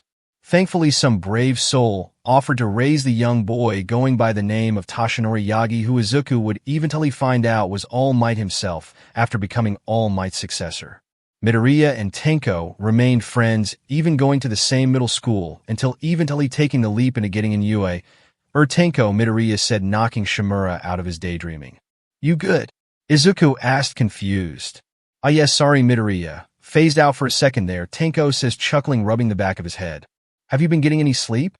You know staying up all night like that is bad, Midoriya says. I swear on All Might that I am. I promise, Tenko replied back. Meanwhile, you just looks in complete shock as the two of them just ignore her. Are you guys just ignoring me? You yelled at the two's unintentional rudeness. Whoa, sorry there you. Yes, sorry for bothering you like that, Midoriya apologizes. You have a good day sleeping or whatever, Tenko waved as the two of them left. You notice them suddenly leaving. Curse you, Izuku Midoriya, and your cute face and extremely hot muscles. She whispered angrily. Hey, Takayama. Takayama jumped when she heard that as she turned around and saw. Takayama gasped, Tatsuma-senpai. She yelled as she went to hug the blonde hero. Name, Ryuko Tatsuma age, 19 quirk, dragon hero name, Ryukyu occupation. Hero heads, good to see you too, Takayama. I see you were still having trouble controlling those two. Ryuko chuckles. Yeah. You sighs. Ryuko used to be such a great help in keeping the boys in check, but since she has gotten into hero work, she is left alone to deal with their antics. Tatsuma, how is the hero life going? Asked you, and Ryuko just sighs. It's been doing good. Soon I'll be my own full-fledged hero. The dragon hero gives a small smile. You gasps, wow. So cool. I can't wait to make my own debut onto the hero scene. Hopefully some particular idiots don't ruin it. She growls, looking at Tenko and Izuku, who are playing beach ball. Whoa. Izuku ducks down to hit the ball back up with such power the opposing opponents to Izuku and Tenko were unable to hit it back. Yeah, we won. Izuku and Tenko said, giving each other a high five at their victory while the other two just leave out of annoyance. Suddenly Tenko could hear a familiar female voice he was all too familiar with. He turned around to see a girl with silver hair tucked into a bun and violet-purple eyes, while she is wearing a white bikini, which left the dust hero jaw-dropping by her appearance. Name: Emi Aoki. Age: 17. Quirk: Healing hero. Name: Hira. The battle medic hero. Occupation: second year at UA. You're Emi. Or what a surprise to see you here. Tenko suddenly blushed red as he looked away, trying not to look at her cute face. Oh, hi, Aoki. Midoriya waves cheerfully. Aoki giggles. Me too. We're used to you being in your dorm all day playing Smash Brothers or something, she said. Why, yeah, I suppose so, Emi. I surprised myself, honestly. Tenko replied stutteringly. There was an awkward silence between the two of them before Tenko suddenly acted, looking at his watch. Weller, look at the time. Let's go, Izuku. Tenko quickly rushed away, grabbing Midoriya by the collar of his shirt as they walked out of the beach. Whoa, Tenko, what was that all about? Why have you been acting so weird around her lately? I feel like suddenly something sparks in Midoriya's eyes as he speaks. Wait, don't tell me you like her. Midoriya says out loud. Her? I never will not don't. I don't. Tenko says, covering his face out of embarrassment. Midoriya lets out a little chuckle. You never will. Not. Don't. You don't, Midoriya counterphrased, while meanwhile inside One for All Nana can't hold her laughter at her grandson's embarrassment. All right. Tenko admits as Midoriya puts his hand over his shoulder. Don't worry, Tenko. I won't tell anyone about your little crush, Midoriya reassures, giving a little smile. Yeah, sure, ladies man. Tenko regains composure, making a little smug comment too. Hey, I'm not a ladies man. Midoriya with an annoyed tone. Come on, admit you are. Endeavor even tried setting up his own daughter with you because he wanted a super powerful grandkid or something, plus you already have a Tumblr page full of fangirls, Tenko says, pulling up his phone to show it. Yeah, right, but it doesn't mean I flirt with a bunch of girls or something. Midoriya rebutted back. I mean, you flirt quite a lot. Tenko smirks, saying that, which makes Midoriya red. Hey, wait a minute, dash. But before Midoriya could make a quick comeback line, an explosion quickly caught their attention. The two say at the same time as they look up at a tall 50-story high building where an explosion just emanated from. The civilians from below at the explosion, which had just emanated from the large building, in shock and terror as two figures appear from out of destroyed building window. One was thinner and was wearing a suit and top hat, while the other man was a brute 7-foot-tall bald man with a tank top. Well, hello, ladies, gentlemen, and that rainbow in between. We are the Crusher Corps, and today we will give you all demonstration of our power. Q-Mayu. The shorter villain nudged the tall, bulky one. Q chuckled with pleasure. Horu, he said, pumping his fists together as he activated his quirk, which made him able to turn into a ball. The ball then started piercing through the building at high speeds, which caused debris to fall down on civilians below. Run, said one civilian as they all scattered at the sight of the danger. They all ran, but one little girl tripped and fell. Mommy, Daddy, yelled the little girl, who looked no older than 10, as a piece of rubble was about to hit her. Ochako, yelled the father as he ran to get her. But before he could act, a green blur suddenly snatched and grabbed her out of the way as the rubble fell, causing some smoke to cloud the area. The father looked at the figure as the mystery boy held Ochako in his arms. The dust settled to reveal Izuku Midoriya holding the little girl. Hey, you good there? Izuku asked as he held the girl in his arms, but the brown-haired girl couldn't help but look in awe and admiration at the green-haired hero in training, as Izuku then gave the girl to his father. Thank you so much. Are you a hero? Asked the father. Midoriya was still in his blue Hawaiian shirt, so it was hard to tell if it was the act of a hero or just a brave civilian who saved his daughter. The name's Izuku Midoriya. I'm a hero in training, but you can call me Deku, he smirked at the man. Tenko appeared just behind him as they both look up at the destruction above them. So, let's say me and you beat these bad guys up, huh? The Shimura suggested, eyeing Midoriya. I guess we should put those provisional licenses to use entropy? Midoriya smirked back as he handed the little brown-haired girl his sunglasses. Hold on to these for me, all right? Gotta beat up bad guys, he says, giving the girl a smile. The girl looks at the glasses before looking back at him, right? Wait, you're just teenagers. Shouldn't real heroes be doing this? Asked one civilian. Don't worry, we're the strongest around, Midoriya said to the civilian as the two of them clicked their watches as they were suddenly engulfed in a green and red aura, but soon after they appeared in their hero outfits. They look at each other with a smile. Try to keep up, Izuku comments as they suddenly dash up the building with their speed alone. The villain known as Horus scoffs, BannTheMann heroes, he said as he summoned his quirk, which created a giant construct of a drill and fired it at the heroes. Whoa dash, the two yell in sync as they dodge the drill by jumping the windows as Izuku summons Black Whip and grabs onto Tenko as they swing further up the building. You think you can handle the drill guy? Or should I take them both on? Midoriya smugly says as they swing. Tenko chuckles, I'm not ready to be outdone, Midoriya. They'll take him, he says as he leaps off Midoriya and tackles into Horu before he could have the chance to summon the drill. Meanwhile, Midoriya sees Q in his ball state, causing further damage to the building. If this goes any longer, the building would be destroyed.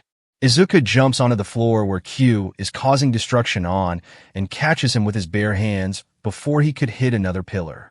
The guy was actually stronger than Midoriya thought as his feet dug into the ground and was gnarly going to be knocked out of the building, so he needed a little extra juice. Oh! Midoriya suddenly emanated green electricity, and with his newfound power, he stops the wrecking ball villain in their tracks. Q is forced to transform back into his normal state, where his size advantage definitely showed as he towered over Midoriya and grabbed the hero by the shoulders. I don't think so, hero dash. But before he could finish his sentence, he was keened in the chin, which sent Q back to the other side of the building as he tried regaining his composure. You were saying? Midoriya said as he walked calmly towards the villain, and then delivered a devastating gut to the punch, which left Q puking saliva out as fell onto Midoriya's shoulder, but was then punched in the face as he fell unconscious, as his body nearly fell off the building before Midoriya caught him with his Black Whip. Midoriya sat on the ledge as he held up Q with his Black Whip. Wonder how Tenko's doing? Midoriya said to himself. After Tenko tackled the drill hero into the building, the villain quickly stepping back a bit to make some distance. Well, aren't you a little young to be a hero? Asked Horu mockingly. I don't know, aren't you a little old to be throwing tantrums in public? Smirked Tenko, which angered the villain. Grr, he grunted as he summoned his drill and threw it in the direction of Tenko, but instead of dodging, he gripped his feet and took the drill head on, holding it back with his bare hands.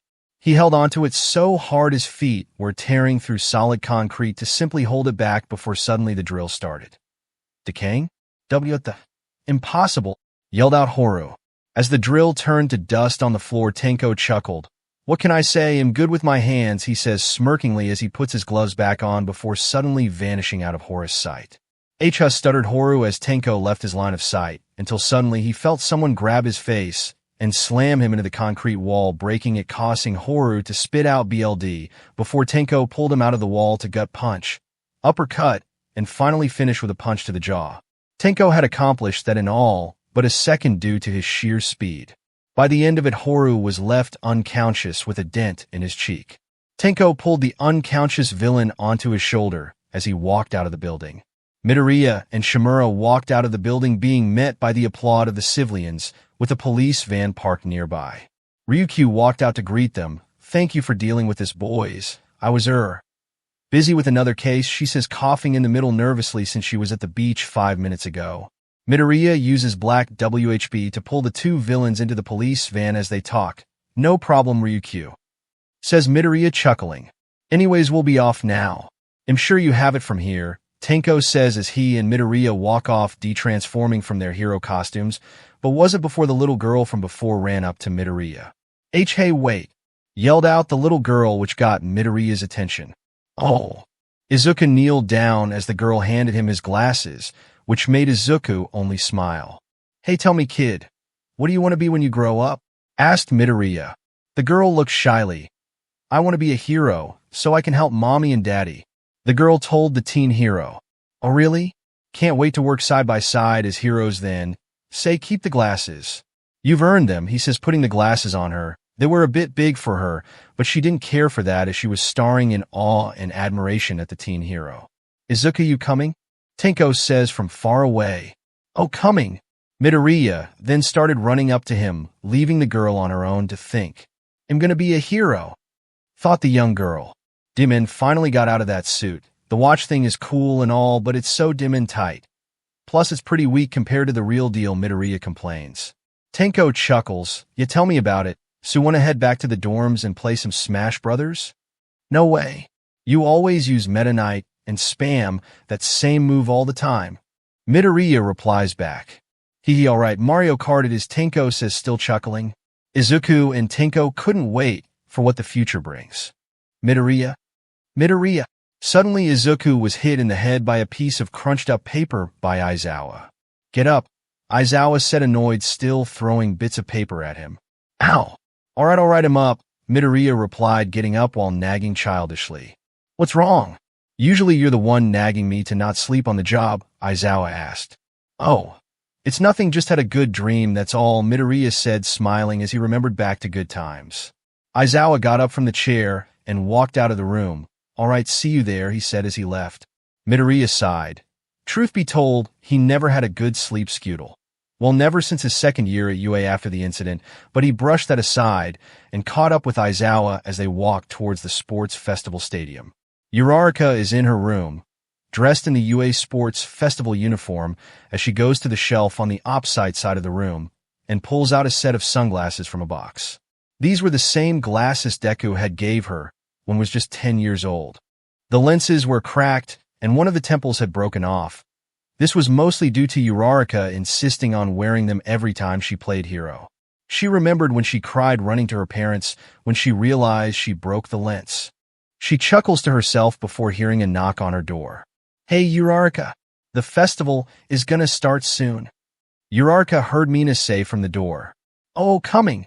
Uraraka placed the glasses down and ran outside to get with the others as the sports festival was beginning. While rushing out the door, she felt a rush of determination. She is gonna win the sports festival and make her parents and Deku-sensei proud. Cutting forward, everyone was getting prepared in the locker room. It sucks that we can't use our hero costumes here. It would have been so cool. Mina says. I suppose so. I suppose a lot of us will be at a disadvantage, like Hagakure, for example. Ojiro replied back. Toru only laughs. I could always just ditch the clothes entirely, which made everyone look weirdy. Ira, you don't happen to be a nudist, are you, Hagakure?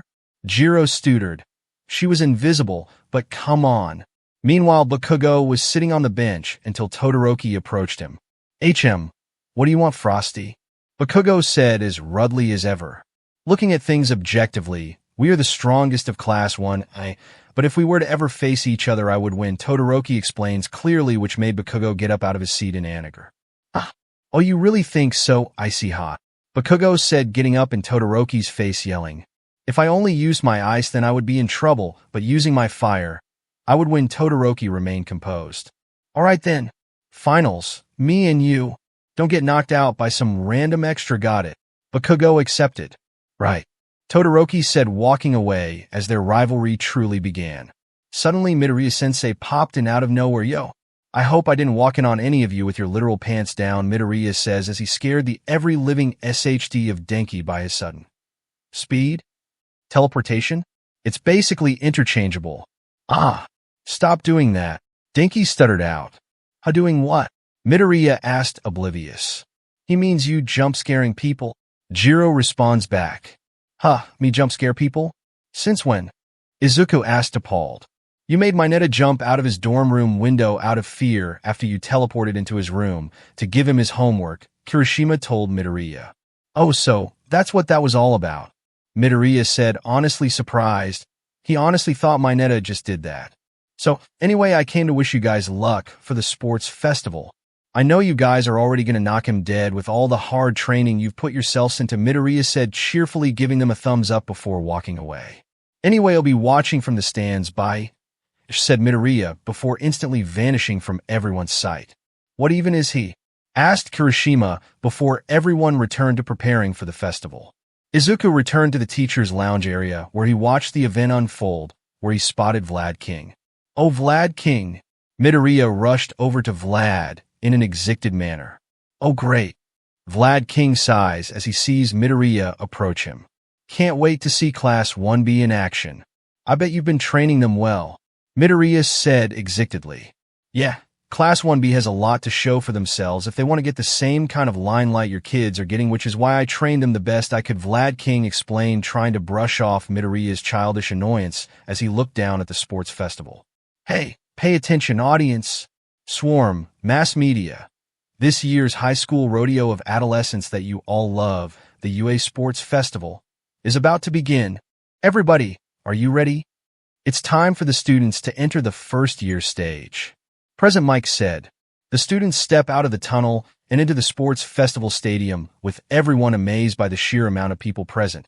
It was quite nerve-wracking for every student, honestly, no matter how strong or small. They haven't been getting as much airtime, but this class is also full of talent. Class 1B. President Mike introduced Class 1B to the crowd. Class 1B appears shortly after with Midoriya inspecting them. I can already tell your students are going to give mine a run for their money if they don't take it seriously, Midoriya compliments. Oh really, huh? Well, let's see how it goes, Vlad King replies. Next up, General Studies Classes C, D, and E. Support Course, Classes F, G, and H are here, too. And Business Course, Classes I, J, and K. All of UA's first years are here now. President Mike introduces the other classes. Shortly after, a student was picked to make a speech, and it was Bakugo. I pledge to be number one, Bakugo declared, which made Class 1A cringe in pain, knowing it would do a nuclear bomb ton of damage to Class 1's already fragile reputation amongst the other classes, while Midoriya was just laughing at the speech. He sure has a way with words, Midoriya commented, still chuckling. It's like seeing your younger brother trying to act all big and tough. Some commotion later, Midnight walked out. Now, let's get started right away. The first game is what you'd call a qualifier, she declared as she guided the students to the first event while whipping her WHP on the floor, which made Deku shiver, which made Vlad King look a bit concerned. What did she do to Deku on that one date? The better question would be what she didn't do to Deku on that date. Meanwhile, you, who was watching from the side, cursed old lady. She grunts quietly. The first event was an obstacle course. All the students got into position, and as soon as the match started, the ground beneath all of them froze, as Todoroki Chippy did with the stronger ones like Kirishima and Bakugo breaking free easily. The course continued as they approached the first stage, which had the 0-pointers from the entrance exams, to the shock and terror of the students, but thankfully for them, people like Bakugo and Todoroki were able to barge through them, allowing for the students' safe passing. Next up was the fall, where the students must traverse long pillars or else fall into the dark depths, with everyone using their own create ways of getting past it, from Tsu using her frog-like abilities to climb on the ropes, or Todoroki skiing on the lines. The final part of the course was the minefields, where the entirety of the ground was covered head to toe in minefields, meaning everyone had to be extra careful not to step on them. Unless you're Todoroki, Ida, or Bakugo, who just barge right through the minefields. The final lap was between Todoroki and Bakugo, both being neck and neck. "Girl, I am gonna beat you half and half," Bakugo yells while they run. "I don't think so." Suddenly, Todoroki's left started to burn up as his flames suddenly appeared, firing his flames, which backblast was so strong it spewed him into the finishing line, coming first, with Bakugo arriving in second shortly after. Endeavor, who was watching from the stands, smiled pridefully. "Yes, Shoto, you've embraced your true self. Using the power which will surpass me, All Might, and even Deku," he yells from the stands, which gets weird look from the spectators. Shoto, who had just finished the race, looks up at his father's loud ramblings and scoffs. He didn't do it for his father, no. He looked up to the stands to see Deku, who looks down at him with a smile, and he responds with a small smile of his own. Deku-sensei had taught him over these months to embrace his true self and accept that the fire is not his father's as much as he thought it was. "Grrrrrryu," Bakugo yells angrily as he just came past the finishing line. He storms up towards Todoroki. Don't get comfortable in the top, just get icy hot, for I'm going to be the king of this entire festival, Bakugo declared, pointing a thumb at himself. That's Vegeta's technique. After everyone had finished, the next event was lined up, the cavalry battle. Students in teams of 2 to 4 are given headbands with points determined by which place they came in the race. Unfortunately for Todoroki, however, he had to end up with the 10 million points, which put a big bounty on his head. Midoriya wonders how Todoroki and the class in general would deal with such a situation. Would Shoto's most trusted friends stick together or be distant, fearing for their own sake in the competition? Meanwhile, the heroes and staff were hanging out. Endeavor had some words to say to Deku. I must say, Deku, I thank you for efforts in making Shoto change his mind. Now he will finally realize the potential I keep telling him he has, Endeavor says pridefully in his son's achievements. Midoriya laughs. Well, you flatter me, Endeavor, but I didn't do it to make you proud. I did it because he just needed a little push to break free from you, he said casually with a smirk which only angered the number 2 hero further. Most of the teachers and heroes looked in shock at the comment. Break free? Like I'm keeping my son hostage? Don't be ridiculous, child. I am simply guiding my son on the right path. The path of a hero, and we both want, he said angrily, his flames bursting around him to Midoriya's disinterest.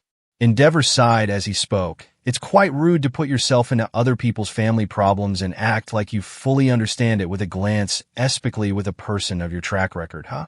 What's that supposed to mean, number 2? Midoriya said, getting interested into the conversation. Enji grits his teeth. You don't understand my son at all, much like how you failed to understand your own best free dash. But before he could finish that sentence, a black WHP was shot at him. It was too fast for him to react, but it barely missed his neck as it cracks the wall behind him. Deku pulls the black whip back. Shut it, he says, gritting his teeth before getting up and walking past the shocked Endeavor until turning his head to the shocked heroes. Sorry about the wall, let my anger get to me there, he tells the heroes before leaving. Endeavor quickly regained composure. Deku may have the looks and mannerisms of a childish man, baby, but behind that false facade is the most powerful being on this planet. Meanwhile, fellow heroes share a similar look of shock and surprise at what had just occurred in front of them. Midoriya had returned back in time as the students decided their teams. Team 1 Shoto, Todoroki, Momo, Yaoyorozu, Meihatsum, Denki Kaminari. Team 2 Ochako, Uraraka, Hitoshi, Shinso, Tenya, Ida, Fumikage, Tokoyami. Team 3 Katsuki, Bakugo, Ijuru, Kurashima, Hanashiro, Mina, Ishido. Team 4 Minoru, Mineta, Mizo, Shoji, Tsu, Ajui. Team 5 Toru, Hagakure, Kyoka, Jiro, Rikido, Sato, Koji, Koda. Team 6 Nito, Monoma, Kozai, Tsuburaba, Senkai, Bara, Shinhai, Kawaro. Team 7 Mashireo, Ojiro, Pony, Tsunatori, Nairenjiki, Shota, Yuga, Aoyama. Team 8 Itsuka, Kendo, Reiko, Yanagi, Setsuna, Tokage, Kinoko, Komori. Team 9 Yui, Kodai, Kojiro, Bondo, Manga, Fukudashi. Team 10 Tagaru, Kamakiri, Hiryu, Rin, Jirota, Shishida. This should be interesting and really chaotic, Izuku thought to himself as the match began. 2009, in a dark room, All Might, Present Mike, Aizawa, and Principal Nizu enter in suits where they sit in front of a bunch of government officials. Usually this would have been discussed with just hero staff, but due to the intensity of the situation and what kind of threat they are talking about, it needed to be discussed with the higher-ups. Do you know why we call this meeting? Asked one of the main board of directors. Yes. It's to do with the whereabouts of All for One, All Might said. His usual optimistic attitude was instead replaced with a sense of dread. He still remembered what that monster did to Nana. Indeed, then we are aware of our intention to send a team of heroes to raid his base of operation and finally defeat that monster, the man said, shocking some heroes in the room. Wait, a group of heroes? No, just send me, please. I don't want to see any hero give their live for my cause. All Might declares. We believe you that you can take All for One, All Might, but you aren't considering all the other villains who could help gang up on you with who knows what kind of quirks, the man said, explaining his reasoning. Yes, we have already got Kamui Woods, Endeavor Mirko, Gang Orca, and a few others are already up for the task, and we are awaiting for more options, another exec said, going through his notes. Well, there is the second-year student Izuku Midoriya. He just got his provisional license not so long ago, and his power is exceptional, well beyond most pro-heroes, Aizawa comments. Why, yes, we have considered Izuku Midoriya for sure, the head exec said. All Might gulped. He didn't want Midoriya involved in this as it was his fight, but he couldn't underestimate his power. Yes, Izuku Midoriya's growth from 1 year at UA is incredible. I have personally trained and sparred with him on multiple occasions, and I have reason to believe that Deku is stronger than me. All Might admits to the shock of many heroes around me. HB, but he's just a second-year student. No way he went from barely being able to use his quirk without destroying his body to being above your level. Present Mike says in shock, yeah, that troubled child's growth is exponential, and I fear that he won't even reach a ceiling to his power.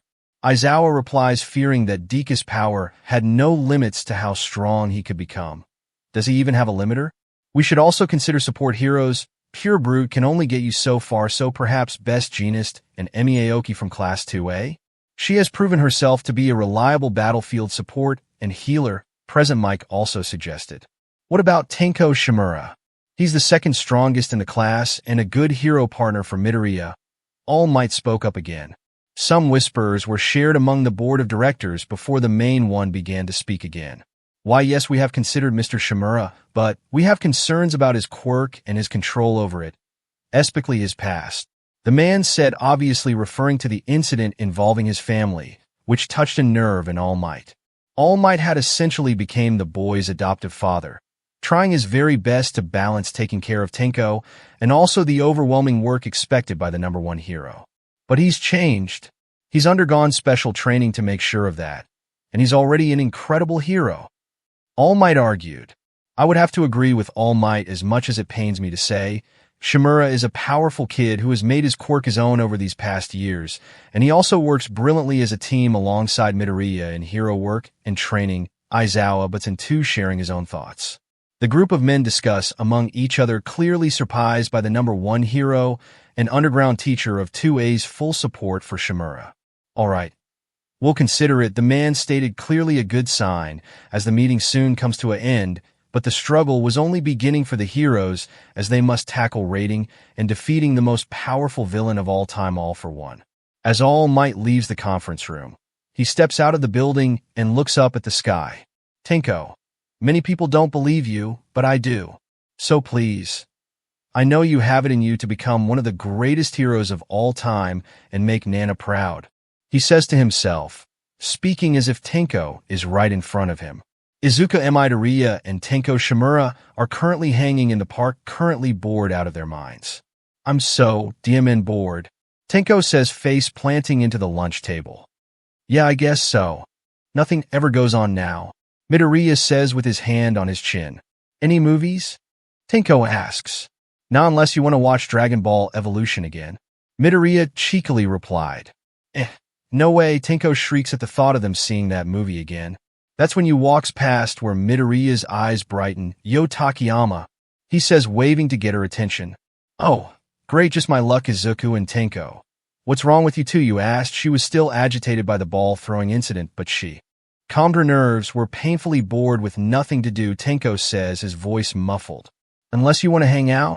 Izuku brightens up at his own idea. You two are helpless without me. Fine, we'll hang out, you sighs. Yay. Tenko and Izuku jump off the table and cuddle you together. Gur, give me a break.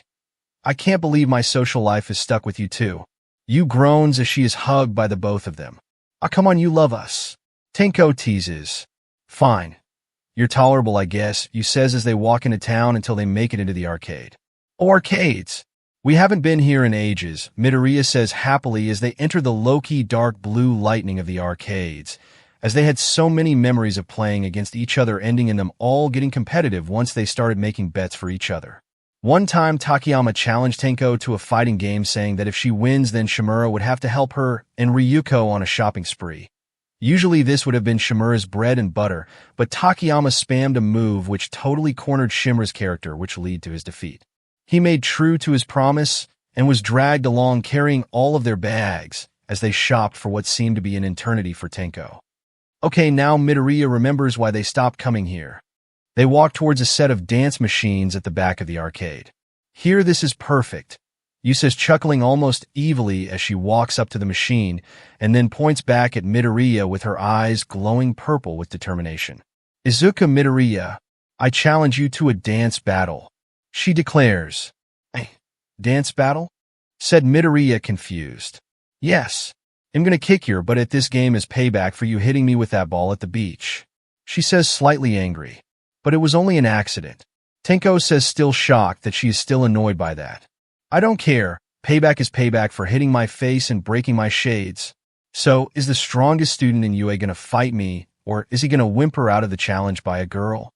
You teases. Well, alright, I guess I'll beat anything you throw at me, Takayama. Midoriya says with a grin forming on his face, as he points his thumb up at himself. That's Vegeta's technique. Midoriya approached the dance machine, throwing his blazer to the side as he stretches himself, getting ready to dance battle Yu, who is on the dance arcade machine next to him as the battle starts. Some time later, Izuku pants as he can barely hold onto the bars, feeling exhausted by doing all of those dances and stretches, while Takayama is still easily outpacing and dancing to the utter shock of Tenko. No, I can still dash. Midoriya tries pulling himself back up but falls onto the floor. Alright, you win, Midoriya says, lying on the ground while you can only smirk in her victory as she walks up to him and places her foot on his stomach. Ha, look, citizens, as Mount Lady has slain the wretched green gremlin Deku and became the #1 hero. Bask me with your love and money, she declares, living out her fantasy. Okay, maybe she's having a little too much fun with this, Tenko thinks to himself as he watches the scene unfold in front of him. Midoriya was forced to give her back rubs whenever she requested it for the rest of the day. Some time later, Class 2A was back in the familiar classes of UA, where classes were going as usual after the students were allowed to have a little break. Welcome back, class. Nice to see you all back, Aizawa said, bored as ever aside from some exceptions. Aizawa said, looking at Midoriya and Shimura, who just waved at their teacher. Morning, Aizawa-sensei. Midoriya excitedly waves, which Aizawa could only sigh at. Izuku Midoriya and Tenko Shimura have become his so-called trouble student, Izuku Trouble Student 1 and Tenko Trouble Student 2 respectively, due to the crazy stunts they perform and cause more problems for everyone involved. Thankfully, Yu somewhat keeps the two on the leash for him, but even she can be trouble for him, especially with her quirk. While Aoki seems to be Tenko's weakness, S's crush on her was obvious to everyone. Even the janitor. Alright, everyone, get changed into your hero costumes. We're doing some morning training today, Aizawa says as students already started leaving their seats to the locker rooms. Except you three, Aizawa pointed at 3 people before they could even get out of their seats, that being Midoriya, Shimura, and Aoki. Oh, what's wrong, Mr. Aizawa? Aoki asked her teacher. Follow me, you 3, he says, leaving the classroom as the 3 go to follow him. They walk for a while until stopping in front of Principal Niza's office. Aizawa bangs the door and waits a couple of seconds until opening the door for the 3 of them. They walked through while Aizawa stayed outside. Ah, well, if it isn't the star students of 2A, Izuku Midoriya, Tenko Shimura, and Emi Aoki, Nizu says, taking a sip of his tea. If we don't mind asking, why are we here? Tenko asks, trying not to sound rude. Is it about when we fought the Crusher Corps? No, wait, then why would Aoki be here? Midoriya brainstorms ideas. No, but I have to admit you two's fights against the Crusher Corps was impressive and show how professional you are, Nizu states before getting into the real deal. You see, we have tracked down a major villain to his hideout under the name of All for One, Nizu stated. That name sent shivers down the spines of Izuku and Tenko, as they know that name all too well. Meanwhile, Aoki is confused. Wait, All for One? Who is he? Aoki asked innocently. All for One isn't exactly a public name and is regarded more as a folk legend than an actual villain. Oh, well, you see, Aoki, All for One is one of the most powerful villains out there and has the ability to steal quirks. Nizu explains the best he can without spilling the beans on the major details. But why do we 3 specifically need to know this? Tenko asked. Well, it's because we have nominated you 3 to help in the raid, as it won't be an easy task without the muscle and support you 3 could offer, Nizu explains. Izuku Midoriya, you're one of the most powerful heroes with power to rival All Might. Tenko Shimura, your quirk, while dangerous, you have since trained it to become an amazingly powerful quirk that could shift the battle in our favor. Emi Aoki, your healing quirk makes you a potential to become the next recovery girl. Perhaps even greater, and your battlefield support as a battle medic could allow for you save many lives and keep us in the battle. Nizu explains the 3's quirks, explaining why they were chosen in particular to do this. Izuku grips his hand tight before finally speaking. All right, Principal Nizu. As my role as a hero, I will perform this role to the best of my abilities. Midoriya says determined, which makes Tenko smirk looking at him. If he's in, then so am I. I ain't gonna let him leave me in the dust just yet, Tenko says with a grin. Emmy smiles at the two's constantly fueling friendly rivalry before going back to the matter at hand and thinking about what she will do if people are going to die. Because I wasn't there then, I would have no dignity in calling myself a hero. I accept, she declares to the principal.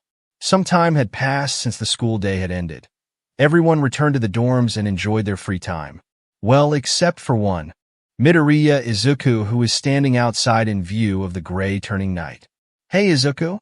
The ninth turned his head to see Tenko walking up to him with a bottle of water in his hand for both himself and Midoriya. Oh, thanks, Midoriya thanks as he grabs the bottle in his hand. What got you thinking out here at this time of day? Tenko asked, standing by his side in the sky starring. Oh, it's just about the whole mission with all for one, you know?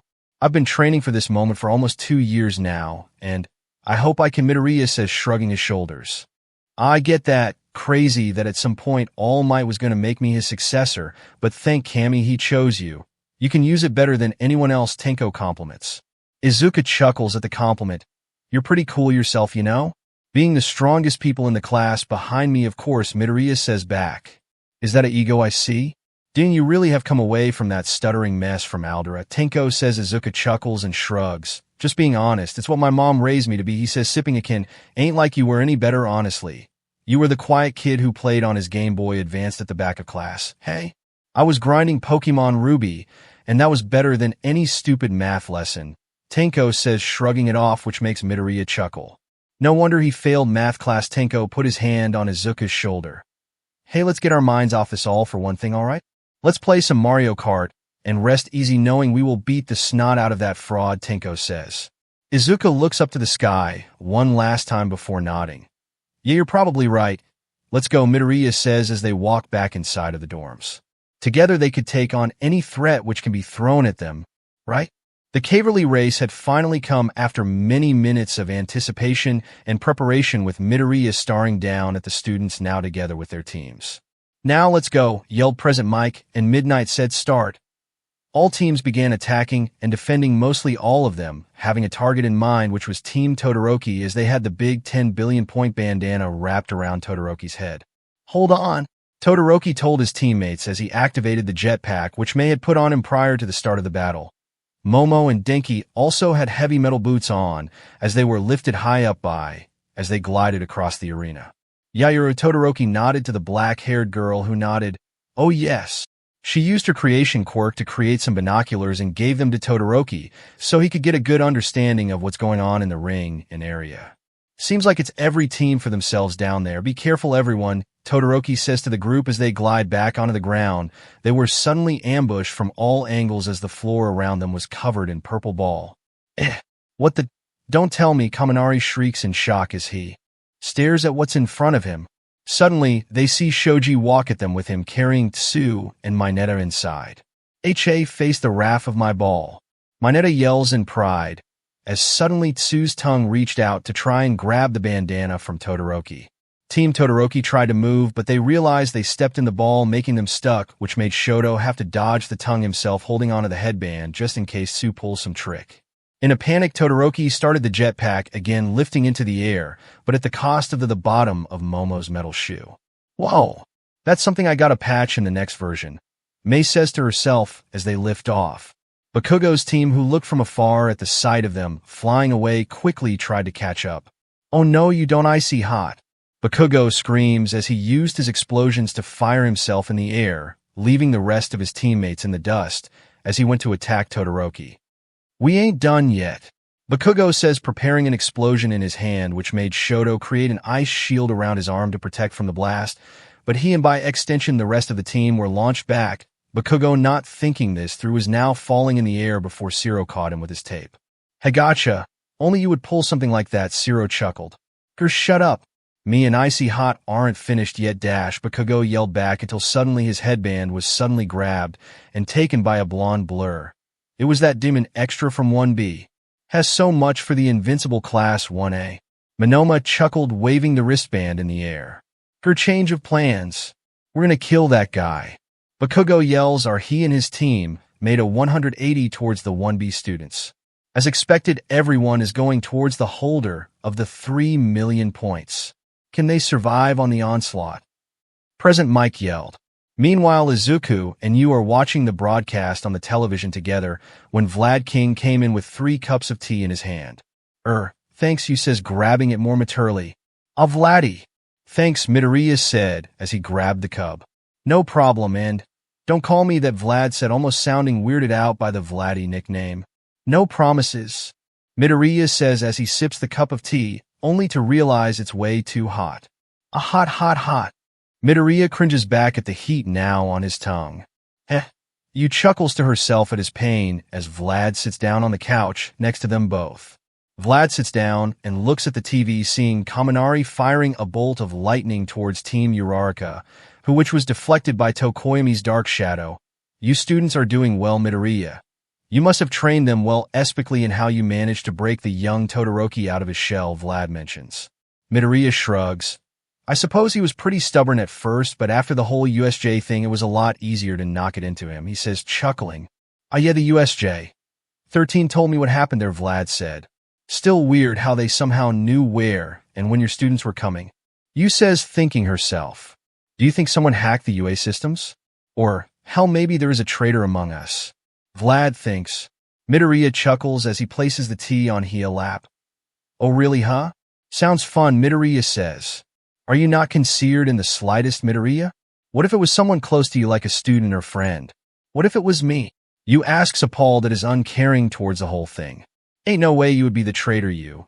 I respect you and your heroism and all, but you're just a bit too weak to think you could pull the dash. Before Midoriya could respond back, you instantly threw her cup of tea at him, with it spilling everywhere as it's thrown at Izuku, only for the liquid to instantly vanish as electric spurs around Midoriya, essentially evaporating it into the air.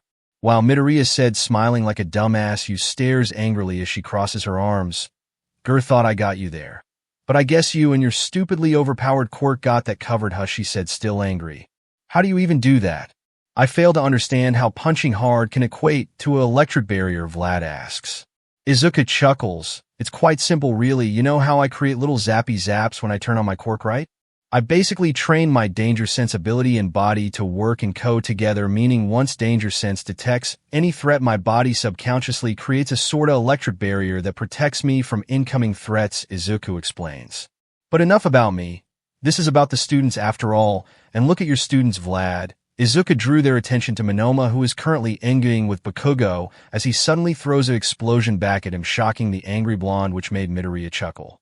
They're giving mine a little run for their money, especially that copy quirk kid, Midoriya said, looking interested in what the other blonde's power with the ability to copy seemingly every quirk for a short PRD time. I wonder if he could copy one for all. Not stupid question. If he tried, he would detonate like a nuclear bomb if he tried copying Izuku's version of One for All. Back to the battle, Todoroki's team managed to lie low for a while. We should be able to wait out the time, Momo says to her team, until suddenly they hear the revving of engines. Todoroki turns his head to see Team Uraraka with Ida looking like he was revving his engines. Ready to roll, Uraraka, Ida asked. Let's go, Ida, Ochako said, smirking, as mere seconds later Team Uraraka exploded in speed towards himself, where Todoroki tried shielding himself by creating a wall of ice, but thanks to Ida's sheer speed their pierced through, shattering the ice, but it was enough for Team Todoroki to narrowly dodge Ida's attack. Todoroki scoffs at their attack. We're not going to just give it to you, freeze, Shinso said, which made Todoroki to suddenly stop and lay still to the shock of their friends as Uraraka tried reaching out to grab the headband, but was suddenly hit in the head by a metal staff, which also happened to hit Todoroki, knocking the icy hot out of his mind control, and instantly respond by creating a ring of fire in front of Team Uraraka. Damn it. We were nearly there. Ida, do you have any juice left in you? Shinso asks. Unfortunately not. He'll be out of juice for the rest of the battle. Ida said, disappointed in himself. Tokoyami then responded, maybe we could dash. Time's up. Looks like Team Todoroki has maintained their seat at the top. Present Mike yelled to the utterly defeated look of Team Uraraka. Bakugo jumped off of his teammates' backs, making sure to step on Zero's head on the way down. Ow.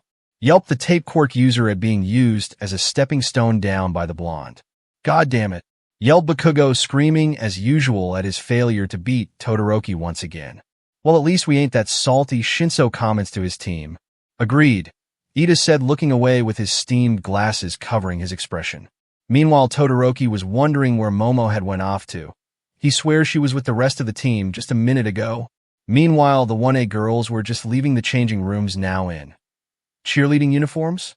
You sure we were supposed to wear these? Mina asked Momo. I'm sure of it. They seem like a UA tradition after all, Momo said, adjusting her clothing until suddenly they saw Midoriya-Sensei, who was just seemingly walking around until he noticed them. Oh, hi girls. What are you wearing? Midoriya said, pointing to the cheerleading uniforms. Oh, these were part of the sports festival event which Kaminari and Mineta told us about, Momo said with her pom-poms in her hands. Midoriya looked a bit grossed out until he suddenly started chuckling. Girls, I don't think you should trust Mineta and Kaminari of all people with such a strange idea, especially with their let's say dirty minds. The clocks in the girls' heads finally click with their sentence as they cover their faces in embarrassment. Oh my god, Jiro said, utterly embarrassed. I can't believe I fell for those two's trick. Momo fell to her knees in embarrassment and was comforted by Uraraka. Don't worry, we didn't know any better, Uraraka said, trying to help her friend. That's it, I'm gonna kick there, but Jiro said, pulling up her invisible sleeves, ready to kick the electric and grape-haired boys to Egypt and back, so hard the bisexual vampires could hear it. Now I have a better idea, girls. Midoriya smirks with a plan in his head. Say, Yaoyorozu, do you have enough energy left in you to make an adult male-sized one? Denki laughed with anticipation. The girls totally fell for it. And he can see all the girls look totally hot in cheerleading uniforms. Imagine Momo in that, or Uraraka, or Jiro, especially Jiro. Mineta smirked alongside him, but with a hint of nervousness. He promised himself that he wouldn't do these kind of things, but Denki won him over on it, and he couldn't really hide his excitement at seeing the girls in cheerleading uniforms.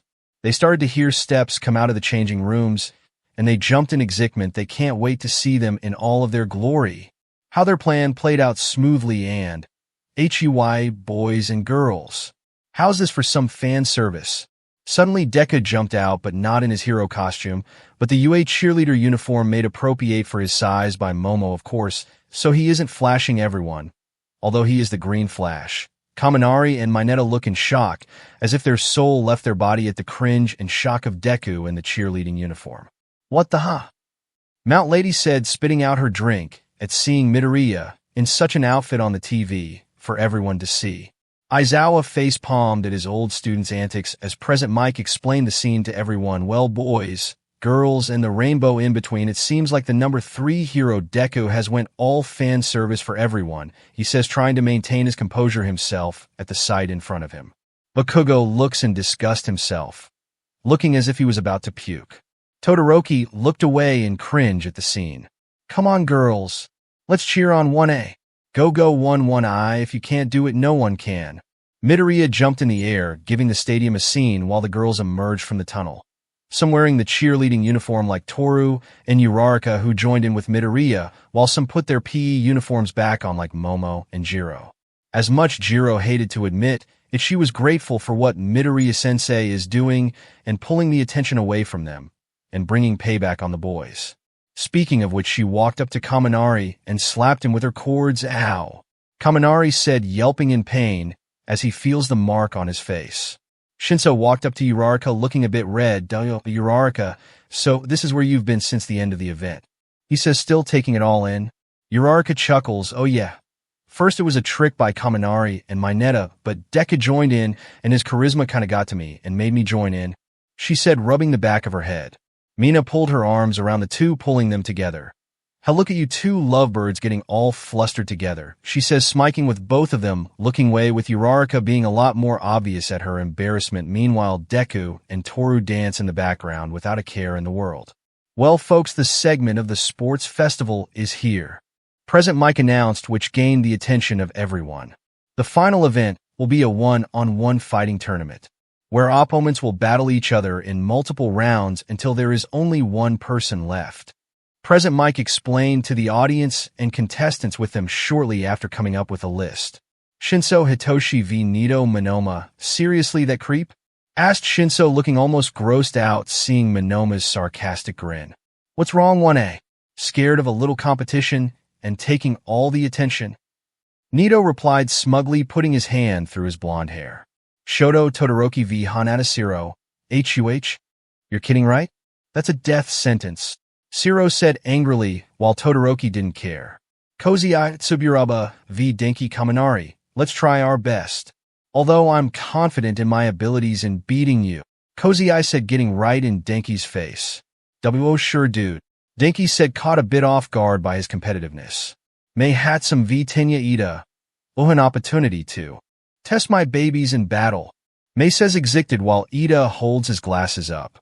Mina Ashido v Yuga. Aoyama. Mina grits her teeth. Ah yeah, you're going down, she declares to Aoyama as he smugly holds a rose in his hand. Ah well, you must be mistaken, as you will tremble before my twinkling, Yuga declares as he twinkles a bit. Momo Yairazu v Fumikage Tokoyami. Momo looks to Tokoyami. She took note of his quirk's power, probably being the third strongest student in the class behind Bakugo and Todoroki, but she wasn't one to give up. I'll give it my best, she declares with Tokoyami giving her a respectful nod. Sun Kaibara v Ajuru Kirishima. I know that Monoma guy gives our class a bad look to you guys, but let's try our best, alright? Sun says, turning to Kirishima, who nods. Ah, thanks, you seem like a pretty nice guy. Sorry for her. Bakubro too, Kirishima said, chuckling while rubbing the back of his head. Ochako Uraraka v Katsuki Bakugo, who? Bakugo said, not knowing who that is. Ha! Ochako said, stunned. They literally fought against each other in training. Does Bakugo really have that bad of a memory, or is his insult names just a cover-up for him being bad at names? Midoriya looked down from the crowds with a smile. Thankfully back in his hero suit, as he admired their determination to overcome their opponents and prove themselves. 2008, there was a tense feeling surrounding all of UA that morning. A feeling of dread and of uncertainty as three people walked out of the gates.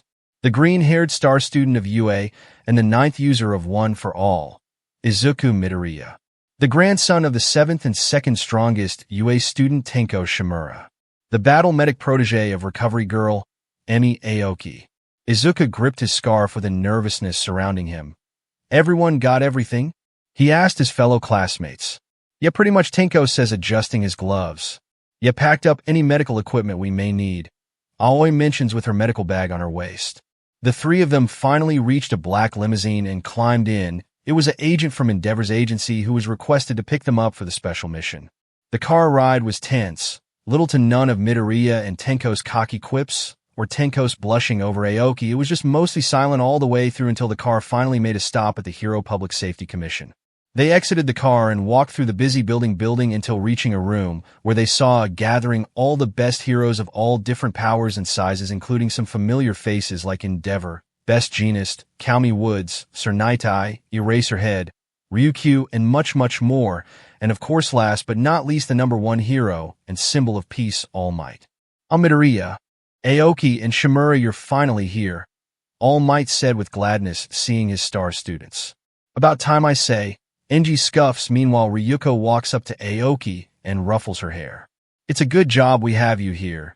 You're gonna do well, she says, smirking. Back in UA, Ryuko was basically an older sister figure to the first years and helped Takayama deal with Midoriya and Shimura's antics. Enough blabbering. We have a villain to take down, Endeavor commented, breaking the friendly interaction. As much I wouldn't want to break your little reunion, I would have to agree with Endeavor, as we have more pressing issues at the moment, Aizawa said, backing up Enji, which made the teens stop what they were doing and listen. The room darkened as Sir Nightai stepped in front, with a whiteboard being moved in front for everyone to see. We had found the location of All for One's base of operation, which also happens to be where he resides also, he says, pointing the board with a photo attached showing the building, which seemingly blended into plain sight. The best course of action would be a blitzkrieg sort of maneuver, with All Might leading the charge while the other heroes fight off his lackeys, while All Might can confront All for One alone, except for maybe the assistance of Deku. Nightai explains, making Enji scoff, knowing he is playing the support role to his rival. Well, more accurately, one-sided rivalry. You will be put into teams, as All for One will be sure to have a large army, with a large variety of muscle and powers, so teams will be most helpful, Nightai said as he pulled up a graph showing the different teams. Team All Might. All Might, Izuku Deku Midoriya Team Endeavor. Endeavor. Ryukyu Team Entropy Tenko Entropy Shimura Emi Hira Aoki Team Nightai, Sernai, Kaomi Woods, Eraserhead among many other hero groups. Aoki turned and smiled. Guess it's us too, huh? She giggled. Hey yeah. Tenko says nervously with a hint of a blush at Aoki, but under that he was more nervous, but determined to keep Aoki safe as she is the healer of the entire mission. Her down could be a catastrophe for the entire mission. Alright, let's set off everyone. The raid will begin tonight. Night Eye says to the heroes who are all preparing for the worst. Finally, after much preparation, the raid was about to begin as the heroes closed in on the villains' hideout. 2 villains were guarding the door. It seemed to be just another boring night on watch duty. Usually this would be another boring day on watch duty, but this is no normal day. The 2 guards suddenly hear a knock on the door. Who's that? Asked one of the guards. I don't know, boss didn't say we were having visitors at this time, one of the guards said as he pressed his ear against the door. Who is it? He said to the mysterious knocker. Hey, did someone order a pizza? Said the mysterious voice to the villains who looked around wondering which one of them ordered one, with everyone shrugging. Hey, just take the pizza. We're villains, we take without giving, one goon said smirking. The other villain shrugged. Well, alright, I guess he'll dash. His sentence was cut off by when the entire wall breaking open as All Might bursted open. Smash! All Might yelled as he punched and stood in the rubble of the former wall. Standing behind him was the rest of the heroes who charged in. Goddamn heroes! Attack! Yelled the villains as they all prepared their quirks and weapons against the upcoming wave of heroes charging into the base. Eraserhead charged forward at a villain with 2 drill hands for a quirk. The villain noticed and tried to slash at the underground hero, but his move was way too predictable for the hero as he dodged it, and used his erasure quirk to make the drill hands stop spinning. He couldn't really erase a physical quirk, but that should do the trick as he then trapped the villain in his scarf and threw him into a wall, knocking the villain out.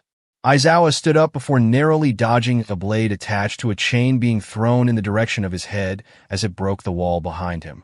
Oh, that's a shame. I really thought I would get you, said the villain emerging from the darkness, the person with long purple hair and a black eye mask. Great. Aizawa muttered under his breath as he got in a fighting position as the purple villain smirked. But I'm not done yet.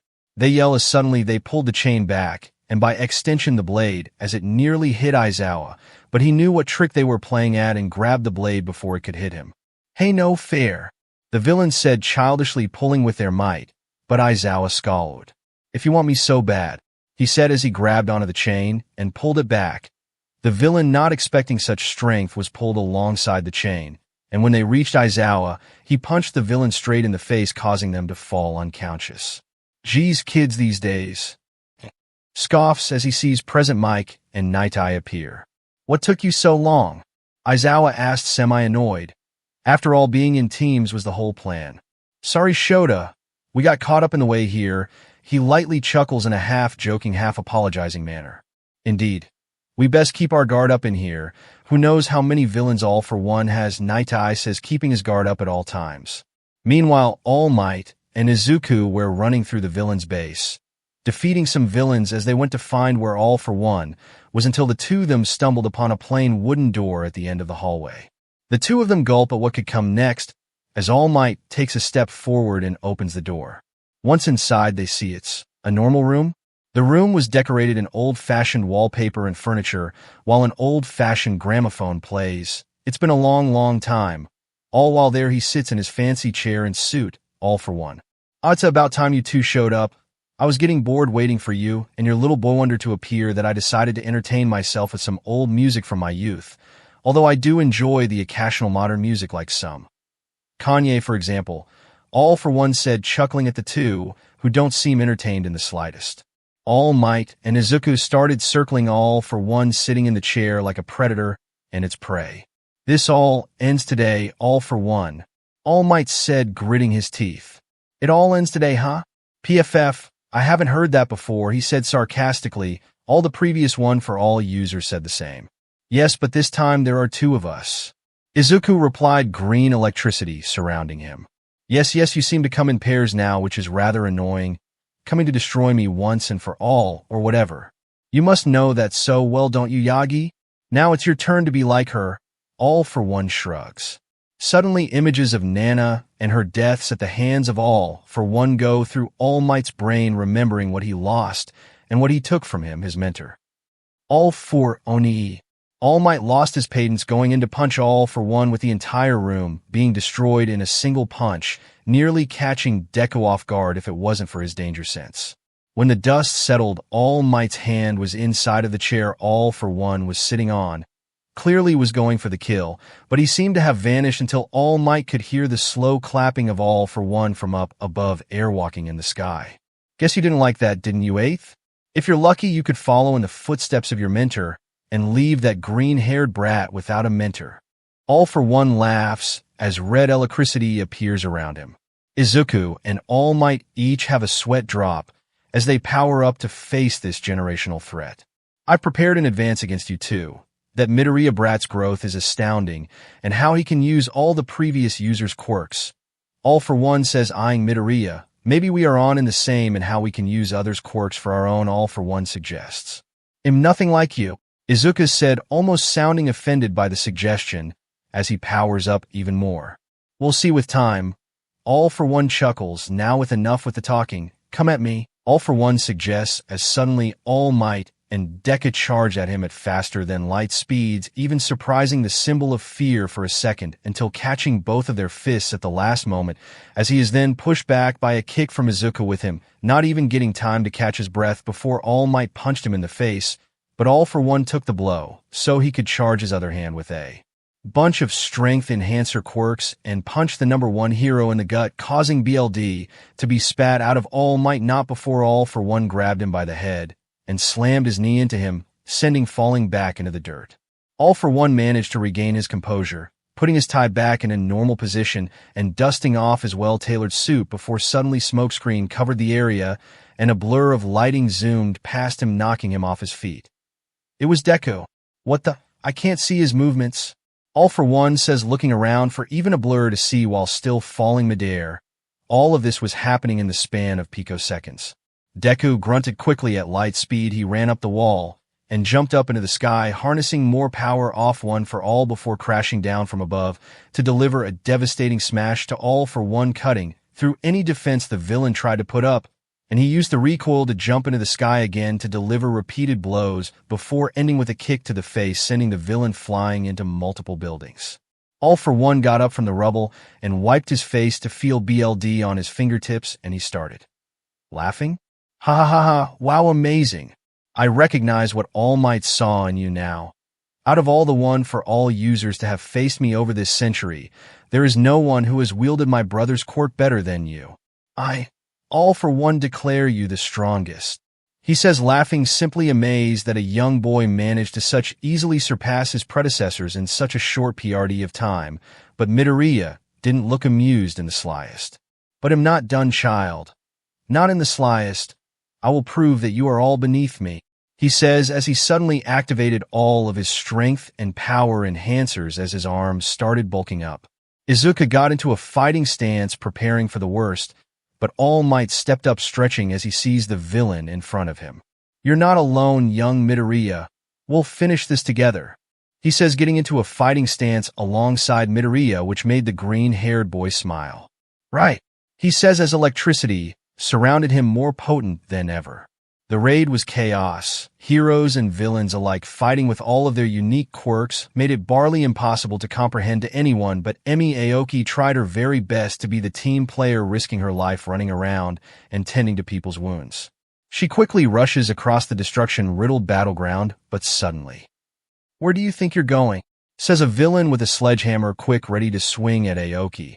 She was screeches in surprise, falling down, but suddenly Tenko swooped in to elbow the villain in the face, knocking them away, but Tenko grabs his hand and throws him into a wall. He quickly rushes to Aoki. "Emi, you okay? You're not hurt, are you?" Tenko says caringly to Aoki, looking for any signs of damage. "I'm fine, Tenko, I promise. There are heroes who require my help still," she says, getting up, determined to help people like a true hero. "Right. He'll follow you just in case," Tenko says, holding on to her hand, blushing a little. "Right." She gives a small smile before they walk through the ruins of the King of Villains base. "Have you heard off the water hose duo? I haven't seen them since we came in here," Aoki asked as they walked. Can't say I have to be honest, Tenko replies as they walk through the ruins of the base, as suddenly the two felt the earth beneath them shake. Cracks in the floor appeared and massive sinkholes appeared around the area. What was that? Aoki said, shocked. It must be Izuku, an All Might fighting all for one, says Tenko, gulping as he sees walls and floors around them break under them just by being close to the fight. Although Aoki swears she could hear something other than the earthquakes. Sounds like someone's bashing something. Aoki and Tenko turn the corner and see in horror a villain in a red tank top and buff muscles, standing over the dead bodies of the water hose duo. God, they got a lucky hit on me, the villain said, covering his eye which was bleeding. Seems like they got one lucky hit in. Why, you killed them? Tenko says, standing shocked. The villain chuckled, so? What is it to ya? What are you gonna do about it? He says, smugly preparing for a fight. Tenko feels a sweat drop go down his head. Aoki, retrieve their bodies while I fight this monster, Tenko says angrily. All right. Aoki nods as Tenko dashes in to attack. Muscular smirks at the audacity of the hero to dare attack him as he activates his quirk and smashes the floor under him, which causes a small shockwave which Tenko dodges in time as he lands a kick on the villain's neck, but he doesn't budge. Come on, that can't be all? Muscular says, gripping the leg Tenko had on his neck and gripped it hard, leading to Tenko letting out a scream before Muscular thrown him into a wall, which broke upon impact.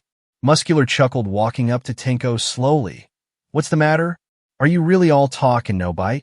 Well, I suppose I should take you out of your misery, he says as muscle mass gathers around his fist as he goes to finish off Tenko with one punch. Tenko suddenly stops it with two hands. Ha! Muscular says, surprised at Tenko's sudden strength. I get it. Your quirk creates and enhances your muscles and gives you a stat increase. That means, if you're careful, I can let loose, Tenko says, his red eyes glowing as suddenly the muscle around Muscular's arm started. Decay. Gurha? Muscular suddenly peeled back as to trying to stop the spread of the decay over his hand before quickly thinking, grabbing a large broken piece of metal and using that to cut off the muscle which was decaying, stopping the spread. Muscular panted, knees on the floor, recovering from the pain and dread that he was nearly turned to dust. For someone who seems to love the thrill of taking others' lives, you seem rather afraid to die, don't you? Tenko says, looking down at the villain with anger as he clenches his fist and smacks him across the face, sending him rolling in the dirt. Gah. Tenko falls to his knees, gripping his knee. That death grip on his leg earlier was still present. Muscular gets up, wiping his face, seeing a small piece of beer. You know what? You're right. No more holding back on me, hero, he says as his massively buffs up and charges at him. Tenko grunts as he slams his hands into the ground, sending a wave of decay. But Muscular only smirks as he used his superior speed and agility to move out of the way, catching Tenko by surprise as he delivers a horrible punch to the gut, which makes the Shimura cough up. BLD Tenko tries to grip his arm, enacting decay, but Muscular only laughs as he grabs onto Shimura's head, intending to squish his skull. I wonder what will happen first, my arm decaying or your skull crushing. I have my bets on the latter. He smirks, squeezing it harder until suddenly a bright light blinds him. God, what in the dash? Distracted, he lets go off Shimura to guard his eyes as Tenko, before he can hit the ground, a mystery figure grabs him and rushes with him out of there. Tenko, you there? A quiet voice whispered to Tenko, his eyes slowly opening up to see Aoki looking over him with tears in her eyes. Tenko fully comes back to consciousness and sees his surroundings. They are standing behind a broken wall, while Aoki is healing his injuries. Tenko tries standing up but feels the pain in his stomach and falls back down. Hey, be careful. I'm still trying to heal you, Aoki says. What happened? Asked the tired Shimura, looking up at her. You were nearly going to die to that monster, and I couldn't stand there and take it. It was like my legs moved on their own and used my flashbang to make our escape, Emi says while still trying to heal his wounds. I see. Thank you, Emi. I don't know what I would do without you, Tenko says with a light blush. The statement also makes Emi blush a little. No problem, Tenko. Just doing my job, Emi says warmly. Suddenly, the two of them heard large footsteps approach them. No doubt it was Muscular coming to finish Tenko off. Hero, come on out, we were just starting to have a bit of fun, he chuckles, purposefully making the stomps of his feet louder and louder just to make him know he's close. Emi holds her breath, putting her hand over Tenko's in order for him to not notice his panting. "I know you around here somewhere," he says, circling the area. "In fact, you're right, here." Suddenly, he slams his fist through the wall, where Tenko and Emi were, but before he could hit them, Tenko suddenly grabbed Aoki and run out of there at top speed, running until suddenly stopping dead in his tracks as there was a massive sinkhole in front of them. Tenko, while weak, still pushes Emi behind him to protect her from the incoming attack of Mucular, who walks towards them laughing. "Ha ha ha ha, finally! No more places to hide, hero. Just me, you, and your little girlfriend to add some tension," he says, chuckling. "I won't let you go on any longer. Stopping some like you is what heroism is all about," he says, getting into a fighting stance. He is still recovering from the last round, but his adrenaline and pure longing to protect the ones he loved is fueling his power to new heights. Muscular grins before charging in to attack Tenko, with the hero digging his feet into the ground as he puts his hands forward and stopped Muscular from slamming his fists into him and Emi. A struggle began.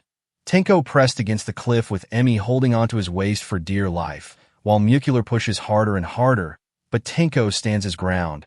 His decay quickly started to become evident around Muscular's muscles, but the question was what was going to happen first? Tenko and Emi being pushed into abyss, or Muscular completely decaying. "Ha ha ha, that's it, I win." Muscular gloats about his seeming advantage over Tenko, who gritted his teeth out of annoyance. "Shut up." Tenko grunts out, decaying quickly, going up to Muscular's upper humerus. W.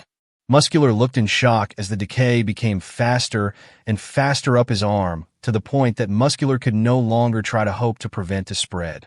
Suddenly, a newfound power overwhelms Tenko. His hair turns from a dark black to a sudden bleach white. "I said, shut up."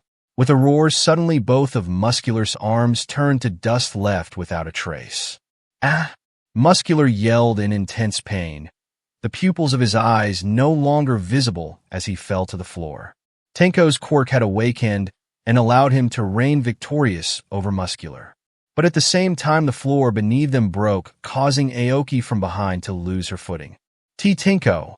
yelled Emi in fear for her own life. Tenko, with his hands still gripping the falling dust of Muscular's hands, quickly turned around in a panic. "HFMI!" He yelled out for her name as he jumped to catch her hand. He reached his hand out and successfully grabbed Emi's hand. But as he grabbed onto Emi's hand, he remembered. He still had his quirk active from his fight with Muscular, and he had no time to think smart and rushed to do what anybody else could: grab onto their hand with all 5 of his fingers.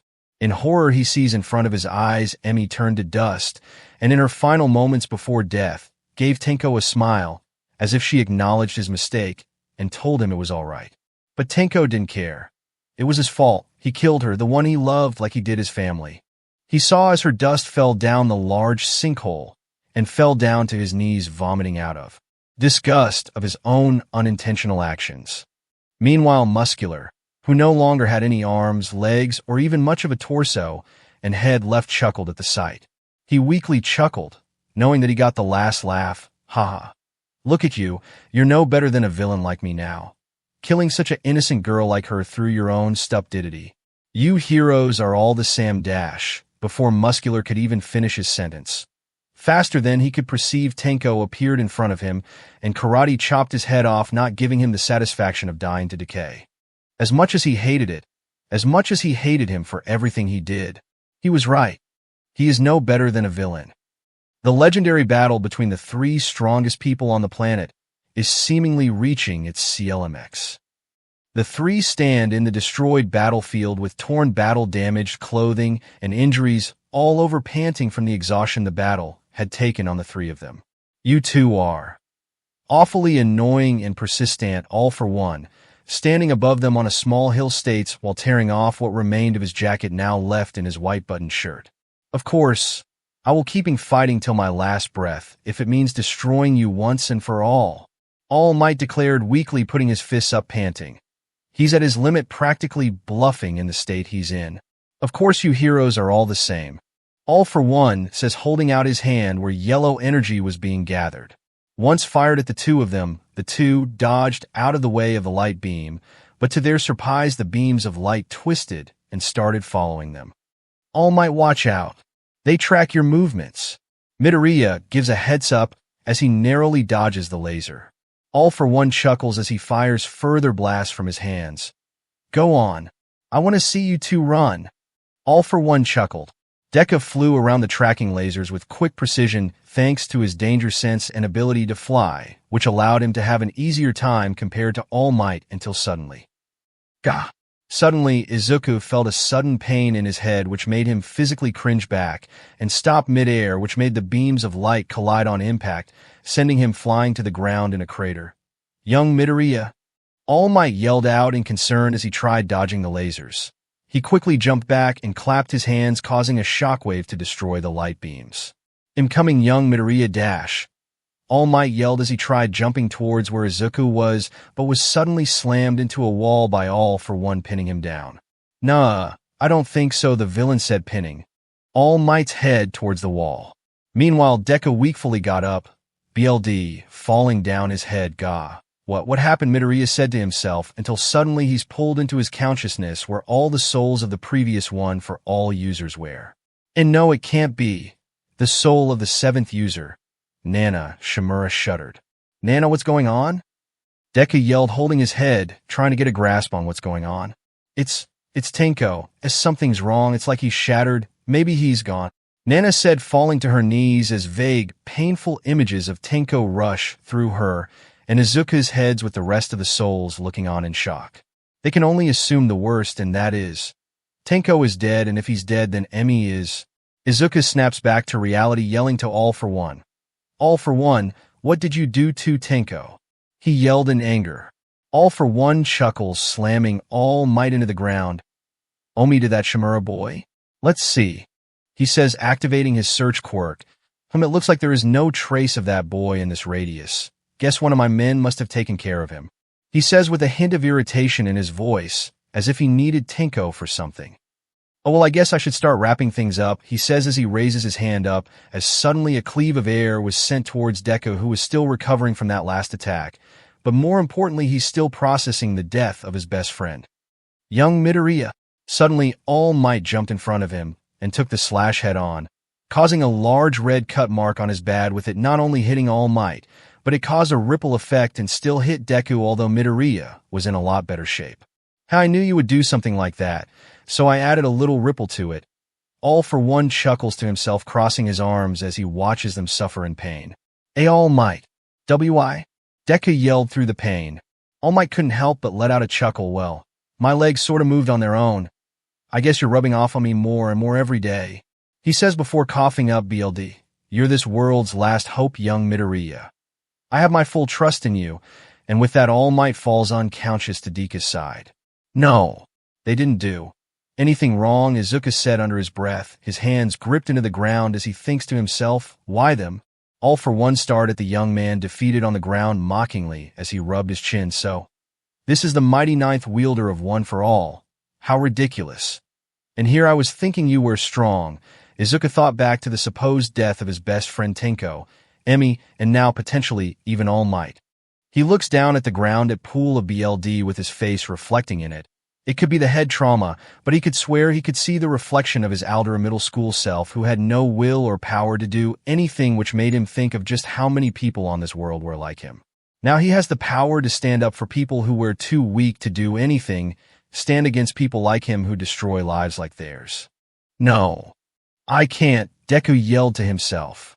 He won't stand back anymore. He won't act like the crying, weak, and frail boy he was in the middle school, not anymore. Not ever again. This monster took away his friends and mentor, so Izuku is going to make it easier for him by throwing away his own mercy. He stands up like a zombie to the surprise of All for One. Oh, back again for more, are we? Oh, well, won't be for long. All for One said, uncrossing his arms as he sent out a casual energy beam from his hands, with Midoriya staying in the same position as it nearly hits him until slam. Deku flicked away the energy beam with little to no difficulty as saturated green electricity started building up around him. All for One looked in shock and widened eyes. Well, looks like I gotta strike you down myself, huh? Didn't think I would be capable of taking another human life before all of this, but now staring at someone as pathetic like you. I'm gonna love this, Deku said, almost chuckling evilly, which even weirded out the symbol of fear. What did you think I was gonna be? Easy? Ha ha ha ha, well get ready. I'm gonna be doing this till my last breath, he smirked, his emerald eyes glowing with the intention to kill. What's going on? He's different, he's changed. This kid was muttering on the floor a minute ago, waiting for that smiling trash bag to save him, but now, it's like he's grown stronger, through willpower. All for One thinks to himself. All for One raised his hands again. Enough of this, the villain says, holding out his hand to fire another, but suddenly Midoriya suddenly appears in front of him, slashing his hand off with a makeshift spear made out of his black whip quirk, stunning the villain, as Izuku quickly followed up with a punch across the face. All for One was knocked out of his stunned state and tried to land consecutive punches on Midoriya's face, but the green-haired hero simply moved his head out of the way and smirked, responding by smacking his across the face with the black whip spear multiple times before sending the villain flying with a final swing as if he was playing baseball. All for One suddenly stopped in the middle of the air, using his airwalk quirk to catch himself. Enough! I don't know what's going on, but this brat is dead, he declares as he activates several quirks: multiplier, hypertrophy, kinetic booster, brawn boost, overclock. All for One yells, buffing up his body and arms to give him all the power he needs to squash Midoriya. Our fight has only just begun. Izuku Midoriya, the villain, yells, laughing evilly, thinking he has regained the advantage and about to beat this overconfident boy. Maybe you're right. You're so right. Midoriya suddenly yelled out to the dark sky like a madman. Midoriya looks back up and smirks as suddenly All for One jumped towards him at insane speed, rounding up a punch which hit the ground instead, shattering and causing debris to fly everywhere as the two stared down each other before All for One charged in again in an attempt to hit Izuku, all failing to hit until eventually he managed to land a straight fist to the cheek. Ha gotcha! All for One laughed as Midoriya staggered back. His face turned so that All for One couldn't see, but when he raised his face, he was wearing a wide smirk as he wiped BLD off his lip. You can destroy entire continents, but you can't destroy one teenager, Izuku says, which angered All for One even more as he went for another punch, but Izuku dodged and responded with a gut punch which made the villain cough up BLD as Deku followed up with a quick array of punches and finishing the combo with a kick, sending All for One back. All for One tried going in for once another punch, but before the punch could land, Izuku suddenly appeared in front of All for One, grabbing his arm tightly and raising it upward with a death grip. Why don't you wake up? You're hurting people. What did they do to you? Deku said, asking All for One how such a heartless human being could ever be born in the first place, but the symbol of evil didn't even try to listen as he used his free hand to punch Deku in the gut. But to his surprise, Deku simply stood still and tanked the gut punched without any sign of pain. I can't let you take your unhappiness out on other people any longer, he said, giving the villain the death glare. What are you talking about, brat? I kill when I want. The weak die and the strong survive. All for One yells, pulling his hand away from Deku and floating backwards in the air before suddenly launching a point-blank full-power blast at Deku. The aftermath of vaporized anything it touched to an atomic level, but to the villain's surprise, Izuku was nowhere to be seen, leaving the villain to look aimlessly for where he could have went before turning to the sky, where Deku was floating in the air. I see my purpose now. I see what is wrong with this world. It diminishes the many, props up the few, and I have been blessed with a power only a handful has had the pleasure of possessing. One for all, and with that I can fix this world. Deku monologues as he puts his bloody white gloves over his head. In his head, he thinks of all of the smiling people and children. All of them could have their lives ruined if this monster is allowed to walk free any longer. The battle had been going on for so long that the sun started to rise up, enlightening the darkness over the desolate battlegrounds. As the great Buddha once said, "Throughout heaven and earth, I alone am the honored one," he declared, the sun starting to shine above him. All for One scoffed, "You think you can play God, boy? You are just a mere boy on a power trip. I decide who lives and who dies, and we are ending this right now," he yelled as suddenly the ground began to shake as a grotesque guts and body parts suddenly unleashed from the symbol of fear. "I am throwing every single quirk I have against you. You're as good as dead," he yells. Meanwhile, Midoriya, still on his high, simply let it happen. Finally, All for One had finally finished his building up, his body now a city block-sized monstrosity, full of different human and creatures' faces. "You're finished," he yelled as the monstrosity went forward towards Midoriya, who just stood there. Midoriya closed his eyes as he felt the spirits of the previous one for all users all hold onto his back. Go on, ninth. Finish off my brother once and for all, the first Yoichi said. This is the battle for the future. Make sure this world has a future worth living. The second, Kudo said. Ensure that nobody else should feel this pain, the third Bruce said. Make him pay. The fourth, Hikage Shinomori said.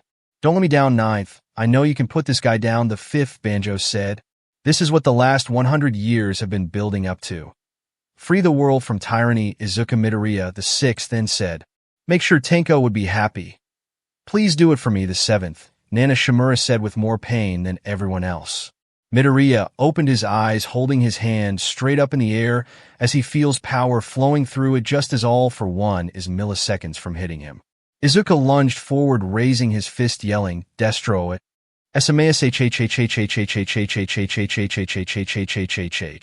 He yelled, plowing his fist into the monstrous villain, tearing through it, effortlessly tearing through the monster of a villain with ease like butter to a knife.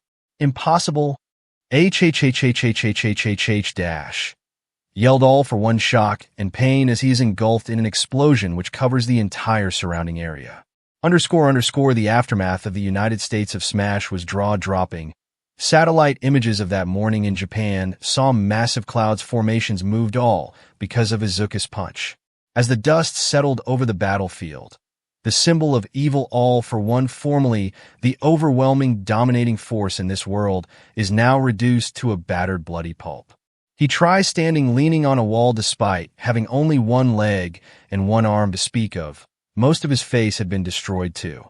He pants to himself, looking upwards to see his escape, but standing in front of him is Izuku. His walking is slow and deliberate. Gah! Stay away, he says, flickering one of his fingers as suddenly a slash was sent forward at Midoriya, who easily dodged it. What? Did you really think I would just let my guard down because you look all weak and pathetic? Midoriya chuckled as he noticed the symbol of fear running away on one foot.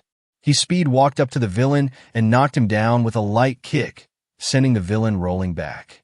Look at me, Izuku demanded. The villain looking up at the hero, although if you didn't know any better you would have thought the roles were reversed. You were right, All for One. I am you. I wanted to reject you. Wanted to pretend that I didn't understand a single thing about you, but that's different now, Izuku said, looking down at All for One. We both have our idea for the perfect world, using our powerful array of quirks to our advantage to reshape the world in our image. But in my world there won't be space for monsters like you, people who take sick enjoyment in killing others and ruining lives. Make up as many sob stories as you want, but in the end it doesn't matter, it'll just kill you, Izuku said with increasing venom in his words. Run away. Change your name or face with any of the fancy little quirks you have, it doesn't matter, it'll just kill you again and again, Izuku growled, while All for One in that moment realized that he was going to die. Fear was seen in his eyes as all what he could work for could be destroyed in an instant. Don't tell me you're scared? Why would a villain who thrives around death be afraid to die? Izuku asked, his shadow towering over All for One's scared face. Midoriya raised his foot ready to smash All for One's head in, but as he did, suddenly a portal opened underneath All for One, rescuing him from Izuku. Izuku didn't even look angry that he got away. He was more annoyed than anything. Coward, he said as he fell to the floor and passed out, knowing at least that All for One will never be the same again. Some hours later, Tenko walks through the alleyways broken and beaten both mentally and physically, the wounds from his fight with Muscular still evident on his body as he struggled to hold himself up. But the physical injuries paled in comparison to the mental trauma. Every time he closed his eyes, he is haunted by the image of her dead, decayed body, and it was all his fault.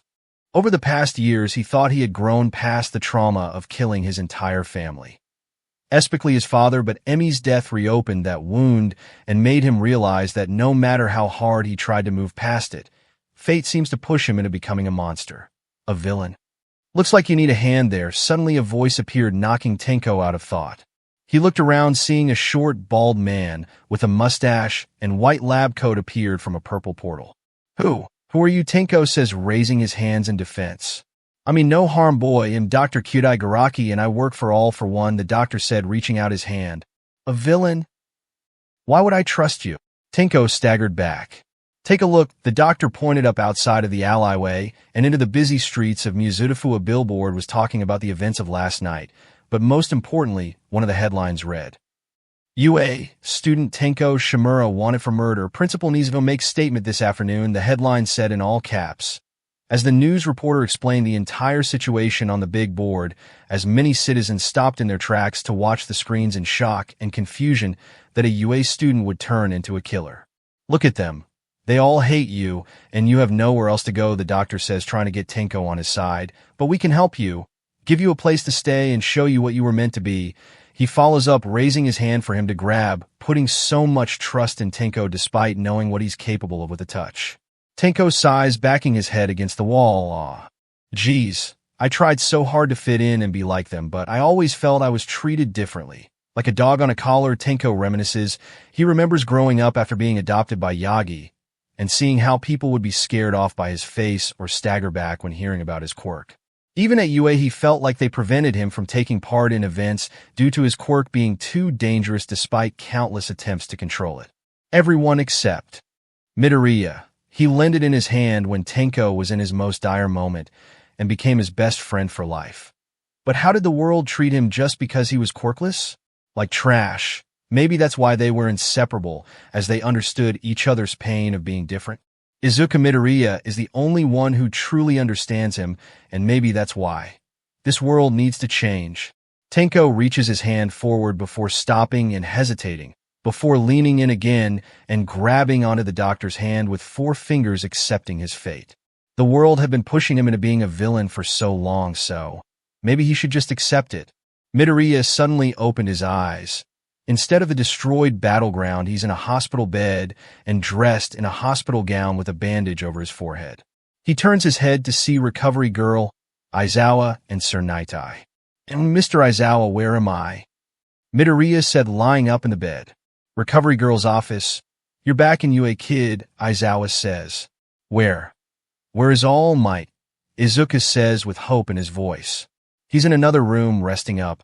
He was nearly as bad shape as you since you have both been out for a good 2 days. Recovery Girl butted in. Izuku banged his hand against the pillows. Oh, thank God, he said, whispering to himself. Sometime later, after getting changed into a white shirt and black jacket, Sir Nightai hesitantly approached him, while Aizawa and Present Mike stare from the side. Midoriya. There is some news that I think you should hear, Nightai said, a sweat drop rolling down his face. What is it? Midoriya asked, seemingly unaware of the gravity of what Nightai was about to say. Tenko Shimura is alive, and we have sure evidence that he murdered Emi Aoki, Nightai revealed.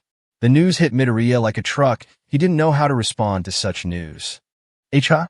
You best hope this is some sick joke. Because like hell he did, Midoriya said, angered, clenching his fists, feeling as if he wanted to hit something. Unfortunately not. We searched the area for her body everywhere, but we found nothing, except for some bodies of gray dust, and after some DNA testing we confirmed it was her. Nightai said. His glasses steamed as he didn't have the guts to look at Midoriya in the eye. But why would he do such a thing? Izuku said, looking down at the ground. We can't seem to figure out either. Aizawa bumped into the conversation, trying to confront Midoriya. He seems as angered about it as Midoriya, especially since this student-turned-villain was one of his own. Midoriya gripped his fist, to the point that BLD was coming out until suddenly his phone vibrated in his pocket. He pulled out his phone and saw a message. It was from Tenko. Tenko, meet me there, we can talk then, responded again with address, somewhere in the middle of Mizutofu. Without a second to ponder, he rushes out of the room. Midoriya, wait, Aizawa yelled, but it fell on deaf ears as he activated his quirk and vanished. Mizutofu was as busy as ever, thousands walking through the streets and crossing line, while in the middle of it was Izuku running through. Izuku stopped dead in his tracks as he saw him. Tenko, but now with bleach white hair, standing in front of a fast food place. Yo, Izuku. Tenko waved casually. I honestly thought you wouldn't recognize me with the bleach white hair. I got it after my quirk awakened, which is pretty convenient for hiding from heroes hunting me, he says, chuckling. Tenko, explain yourself, what you did to Emi. Is it true? Izuku yelled. Yeah, everything you might have heard is all true. I killed Emi. but not intentionally. It was a freak accident when I tried saving her from falling, Tenko confessed. Yes, I knew you couldn't turn that easily. We can come back and prove it was just a freak accident, me and you. Izuku yelled out passionately and caringly holding on to hope. Izuku, I think I'm far past that line by now. I ran like a guilty man, and now Eve made my mind up, Tenko said, effectively shutting down Izuku's proposal. What do you mean made up your mind? You're joining the villains now? Deku yelled. His body language is of a desperate man. Not exactly, Izuku. I just realized that this world needs change, that we need a clean slate on society, so that people like me will never end up like this again, by any means necessary. You understand, don't you? Tenko asked. Izuku was caught in a stun lock before finally responding. Tenko, I understand. Growing up quirkless made me realize how cruel this world can be to people like us, but now I have this power. I can set it on a good direction, Izuku confesses. Tenko looked in genuine happiness. Yes, Izuku, you get it. I knew you would understand me. You always do. Please, Midoriya, join me, and we can change the world, he said with his hands wide open minus the pinky fingers on both hands. Izuku hesitates for a moment. No, Tenko, I can't. What you're arguing is insanity. There is no way you can just destroy society and rebuild it from the ground up. It needs change, but not in that way, he yells. Tenko loses his temper slightly. That's why I need you, Izuku. Realistically speaking, you can be put up against the entire world at once and win easily. If I had your power, I could easily finish my plans within the weekend, but then again, would I even be as strong as you? Without your drive and willpower? I don't think so, so that's why I need you to join me. Please, Tenko says, looking down at the ground. He really wishes Midoriya was on his side. Izuku hesitates with his next move, wondering if he should put his heroic duty over friendship. Midoriya raised his fingers. One snap of a Delaware smash would be enough, but does he have the guts to do it? Kill his own best friend for justice. Are you planning to kill me, Izuku? Honestly, I get it. After what I did to Emi, I honestly deserve it, and more. Getting killed by my best friend would be the best death I could ever ask for, Tenko chuckles. A portal suddenly appears around Tenko. Unfortunately, I still have work to do, so. Goodbye, Izuku Midoriya. It was a pleasure being your friend. With those final words, Tenko vanished from sight, leaving Izuku to drop his hands thinking about the conversation he just had. Thank you for joining us on this journey through What If Deku was Class 1A's teacher 7 years earlier. We hope you found it as captivating as we did. A big thank you to BannTheMann for creating such an engaging story. Don't forget to visit their profile on Wattpad for more fantastic works.